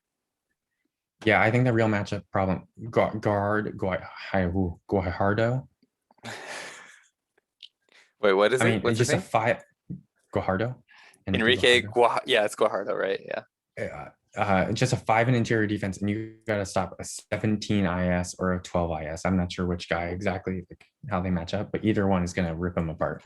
Yeah. Oh, he's not the starter though. Who's the starter? Foley? I mean, still he comes in and off the bench and plays a bit. Foley and Jones. Where the hell is Foley? This guy? Okay, he's okay. Jones. Yeah. Jones again, still kind of like they're strong. Foley's short though. That's the problem. 6'6". Yeah, he's not very tall. Okay, yeah. Auburn Montgomery. Kusunoki 6'9". We're rolling with Kusunoki and the Warhawks. Kusunoki and the Warhawks. Yeah. Beckman. When you said Beckman Stalin, I was like, damn. Okay. Next more to go. matchup. Bridgeport versus Purdue University Fort Wayne Mastodons. The Mastodons. Whose president is also absentee. Is Bridgeport's? Bridgeport's a bot. No, All they're right. a bot. Jesus, D3. Okay, let's go through this one D3. fast. Sure. Because then we got the real matchup, the marquee matchup. Exactly. Okay, who are you going with? Purdue University Fort Wayne. They're just really damn good. Yeah. Sibley, dude, 7 feet and a half, even though he's a 9 pot. It's tough to stop either way. Yeah, I mean, Bridgeport's good, but they're a little bit undersized. They have a 6'8" center, 6'7.5" power forward. That's going to be tough. It's hard because once we get to D3, you just see like the talent drop off, and now it's like, oh, well, there's not a 180 guy that we can. I mean, in most matchups, you know. Yeah. I mean, this team is all 1 and 2 stars. Wow. Yeah. Yikes. They're literally all 1 and 2 stars. Yeah, Larkin's not a good defender inside. Is he the starter? Because I saw like 2 guys who were Kip Larkin. Yeah, he's the starter. Yeah, a power forward. Well, because there's another. Oh, I can't do math. Never mind. Sorry. I'm so Trout, right? He's the point guard. Wyatt, Thomas, and Weaver, huh? We're rolling with Purdue University, Indiana, Fort Wayne. Yeah, for sure. Man, I almost looked at Marty Kearney as like picking him up. Look at him now. Yeah, he's a pretty good player. Damn, they suck at defense too, though. They do, yeah, but they suck less, and they have the 2 best players on the court. Yeah, that's true. That's very true.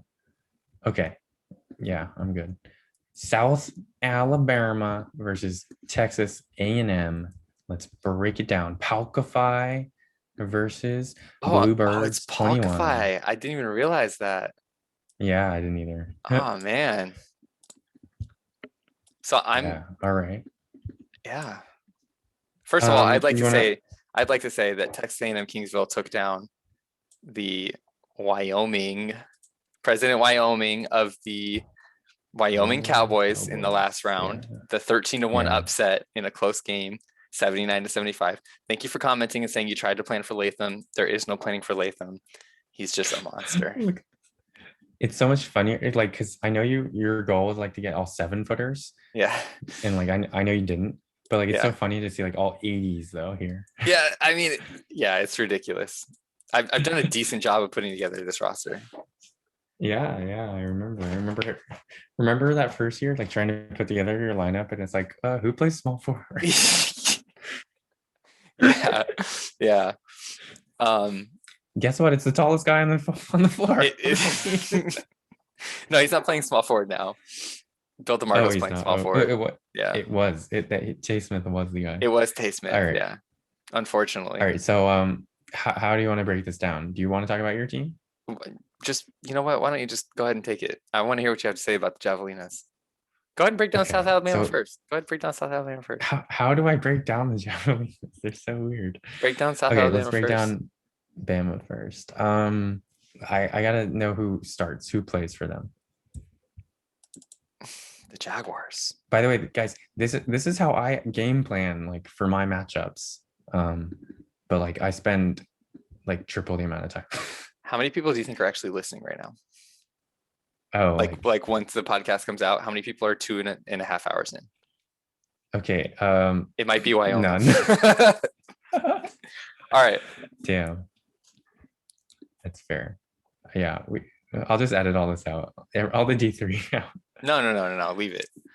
How much? This file is going to take so long to save. It really is. Okay, so South Alabama, first of all, their point guard is 6'1". David, John, and Loretti. Okay. Their shooting guard is 6'1". Their small forward is 6'3". Their power forward is 6'3.5", and their center is 6'8". Yeah, you're gonna have a bad time against the Javelinas. Their power forward is how tall? 6'3.5". It's Carl David. Did you say 6'3.5"? 6'3.5". Carl David. Oh, good lord. I might move Latham to power forward. They need to put Marlon Ray at power forward here. or McCurdy or something. I mean, oh no, McCurdy's the starting Wait, so center. who? Their point guard is who? Their point guard is Loretti, Jonathan Yikes. Loretti, all the way down the board. Yeah, yeah. Their shooting guard is Nance, Quentin Nance, which makes sense. And then Larry Yikes, John oh is my their small God. forward. Yeah. So Homer Okay, Cope is okay. just left on the bench. I mean, he scores a bunch though off the bench. He gets playing He's a time. quality playing time guy. So obviously, like they're small and they're not good on the interior. I mean, does Rogers even play? Rogers hardly like 10 9 minutes a game. minutes. Yeah, 10 minutes a game. 9 minutes at small forward though. And that's his best perimeter or best interior defender. Then his other two best perimeter or interior defenders are guards. What's McCurdy's interior defense? 9. What's 9. David's? 6. Oh, Ben Latham is gonna have a fucking field day on Carl David. Okay, let's look at their like tendencies as a team, right? Defensively. Let's see what kind of defense they played last game. Yeah, they get 9, almost 10 steals a game, which is like a lot. So last game against Eastern Nazarene, they played 30% man, 50% zone, only 4% pressure. So they're at least zoning. Yeah, which makes sense. Yeah. But it's not gonna matter. Wow, it looks like they ran a lot because the other team's transition defense is 13%. Yeah. Yeah, they just locked them down. I mean, defensively on the perimeter, they're good, right? I mean, 14 for Larry John. I mean, they're not like spectacular, I guess. Dude, I don't know. How are you going to have any trouble with this matchup? So go ahead and break down my team, sir. I mean, so I don't know if anyone else is like still listening. Number one, aware, but the man of the hour, the show. I don't know. The whole show here is this guy, Ben Latham. It's Ben Latham. Okay. I mean, there's not many big men who score 25 points a game, but here he is.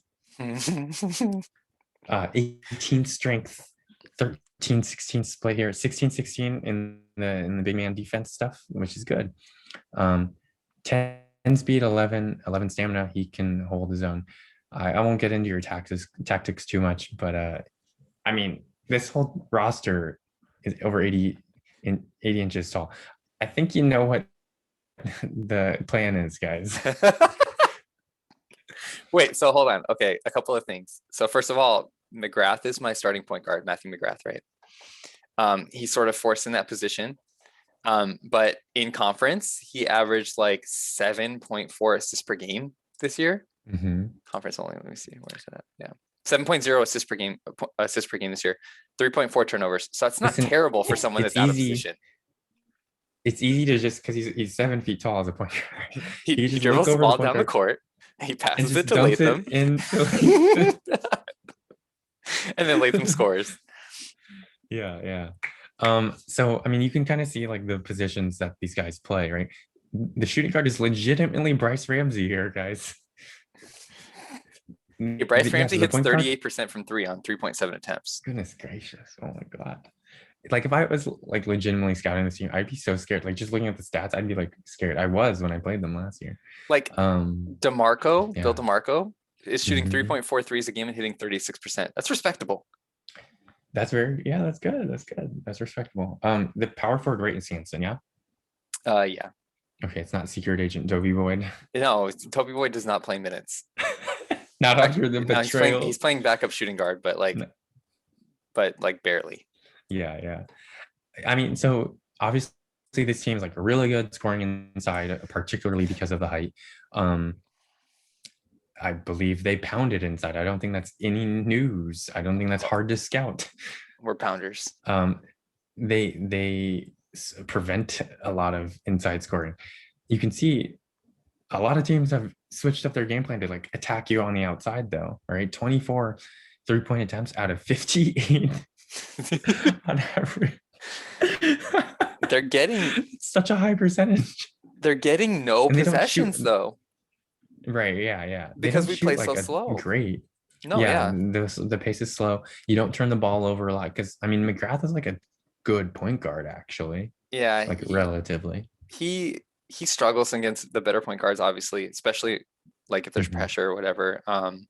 But like last game he had 7 turnovers, which is not ideal because Wyoming pressured a lot. But then the rest of the team combined for like 2. Mhm. Yeah. And like I know the ratings aren't great here, but like we've talked about this a little bit, where like speed and length also come into play, especially on the perimeter. I mean, they come into play on the inside, obviously, but like he's got a 6'8.5" shooting guard with 15 speed. I mean, he's covering a lot of ground. With a 6'11" wingspan. 6'11" wingspan. He's 265 pounds. I mean, that doesn't matter so much on the perimeter. This is actually his heaviest player, I believe. Matthew McGrath is 270 at point guard. Oh, he's 270. Oh my God. So his backcourt is with a 7'4" wingspan, but he's oh my 11 God. speed and 14 stamina. Yeah. He's in great shape. I mean, Yeah, dude. That's a lean 270. That's a yeah. motivated Yeah, Shaq, but wow. with ball handling skills. Yeah. So, I mean, how do you attack this team? You That's a good you you question. bang a ton. You hope that your team can smash a ton of threes. Like that's So here's the problem. South Alabama doesn't. yeah. They shoot less than 18 threes a game on 61 shots a game, and they only shoot 33%. Like this is not a 3-point shooting team. Beautiful. It's words to my ears. Like if you look at the combos of like range and outside shots, they just don't have it. Like no one is double digits in both except for Vic Childs down here, who is a freshman who doesn't play. He's literally appeared in no games. He's probably redshirting. Probably a redshirting, yeah. And he's good. Like he'll be pretty good, but like I don't know. And then he wouldn't have the speed to like get away from Bryce Ramsey anyway. Exactly. Bryce Ramsey's swallowing him up. Or Bill DeMarco, I guess, or whoever. With his 7'3" wingspan. Yeah, so I'd say it's looking pretty good for Kingsville. They're going to be my pick. But it's anyone's game, as it really they is. say. It really is. You never know. Yeah. I mean, like South Alabama has 2 of them better skilled players, the 2 most skilled players on the whole, on either roster. Definitely. Although one of them comes off the bench. And it's just going to get his shit swatted right and left. Wow, you are feeling yourself. If I'll stop sharing. If I beat South Alabama, right? Then it's either NC-A&T or Alabama A&M in the Final Four. Okay, I better beat South Alabama with all the shit I'm talking. Scout. We won't advance scout to those matchups. No. Final Four. You could be in the Final Four. I could be in the championship game. Yeah, you could. One step at a time. One step at a time. One step at a time, yeah. All right. So that was like we are 2 hours and 45 minutes in. We just talked for 2 hours and 45 minutes about Hardwood. Somebody pay us. Like if you're a small business owner out there, just like pay us to give you a spot. Yeah. Well, I mean, Hardwood doesn't cost money. So, and like, if you look at the terms and conditions and stuff, like there's some stuff against it. We're not Hardwood. We're on YouTube. No, but like using Hardwood. All right. Okay, no one's watching at this point. Yeah, exactly. I can just cut it out. All right. Or piece it together. All right. So yeah, let's see. I guess our next pod will probably be like covering the championships, just like talking about them. I guess we need to talk to our proposed guest to lock that down. Yeah, I think because that's coming up. That's our next step, right? Is locking him down, getting those teams, people to write in about those teams, the teams they want to get talked about, and then going from there.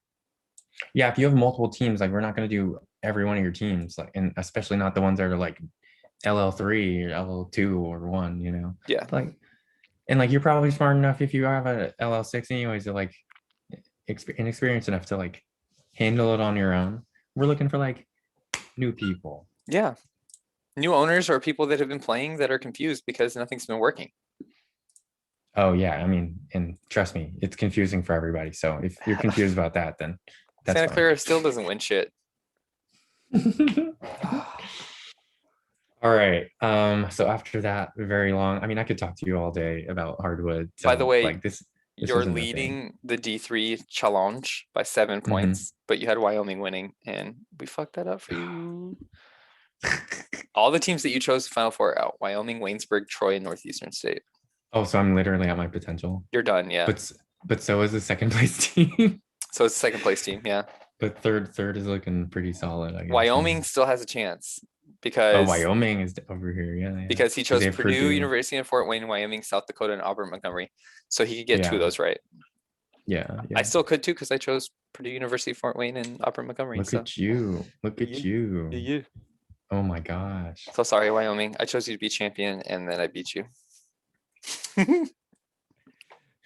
All right. I guess I'll we'll see you guys next week. Yeah. Yeah, time to sign off. If anybody actually listened this deep, just let us know because we want to commend you. Yeah, seriously. That's a I don't even know This championship is in going to be like a itself. 9 gig video file. I don't Alright. actually save them to my computer though. You don't have to edit I just anything though. I just upload to yeah, that's true. I just upload to YouTube like straight away. Okay, beautiful. All right, Okay. let's sign off. Talk to y'all later next See you week guys or later this week. Bye. later this week. Bye.